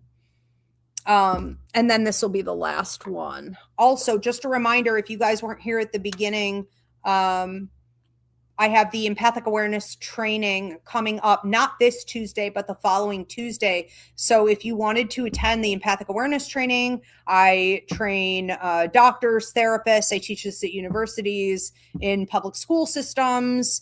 This is great for neurodivergence or any of the 4 levels of empaths. You're really going to want to attend that. You can do it from the comfort of your own home. All right. So get registered. It just went up on the website.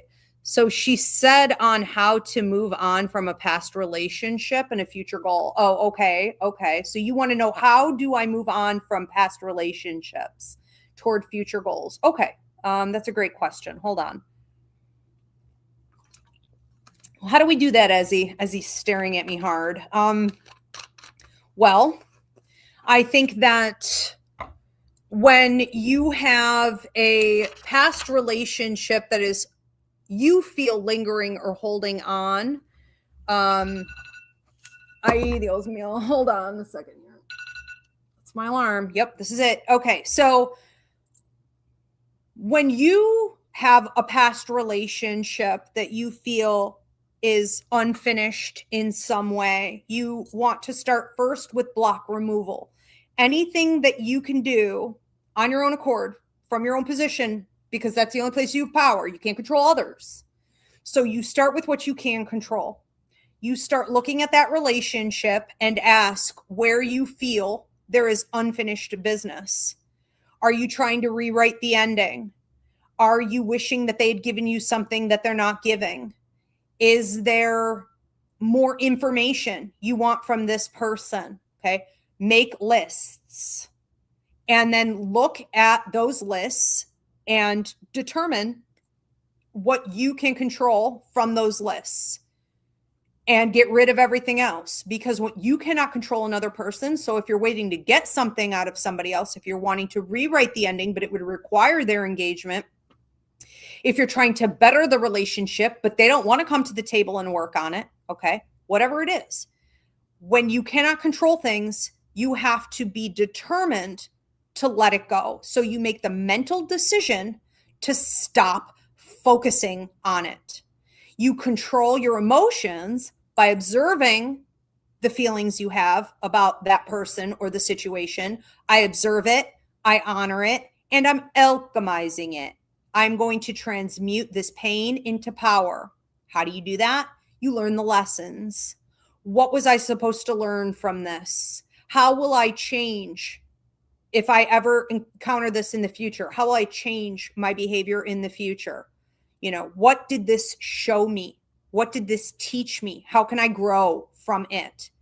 And if you are struggling with patterned thinking or obsessive thoughts cycles, you can also use tools to break that. Look at the tools that people with OCD and ADHD use those, or pay a therapist, you know, throw some money at the problem and get them to help you work through those issues. But what you can't decide to do is just be pushed around by the memories or the attachment or the lack of fulfillment. You can't just go at it, you know, willy-nilly, because it will pull you down and push you around. You can also do, there's a class up on my website called cord cutting. You could do ceremonies. Even if you need to do it repeatedly, where you cut the cords. You stop allowing yourself to get sucked in to that other person's energy. Okay? Those are just some of the things that you could do. Use any of those and you'll start to see that you're moving forward more easily. Okay? Thank you so much, everyone. We are down to the wire here. I do have to get on to a client. Thank you so much for being here. Spidey says, interesting. I had a dream that aligned with the flood that I went through those campsites in Texas a couple years ago. I thought in hindsight it was related. Interesting. Very interesting. Okay, very cool. So I will see you guys Wednesday for the Unbound Sage, and you will hear whatever is the most important message for you to hear at this time. And then a couple days after that, I have the yes or no question show. So hopefully I'll see you back here for one of those. Thank you, Diana. Thank you, Spirit. Thanks everyone for tuning in. See you next time.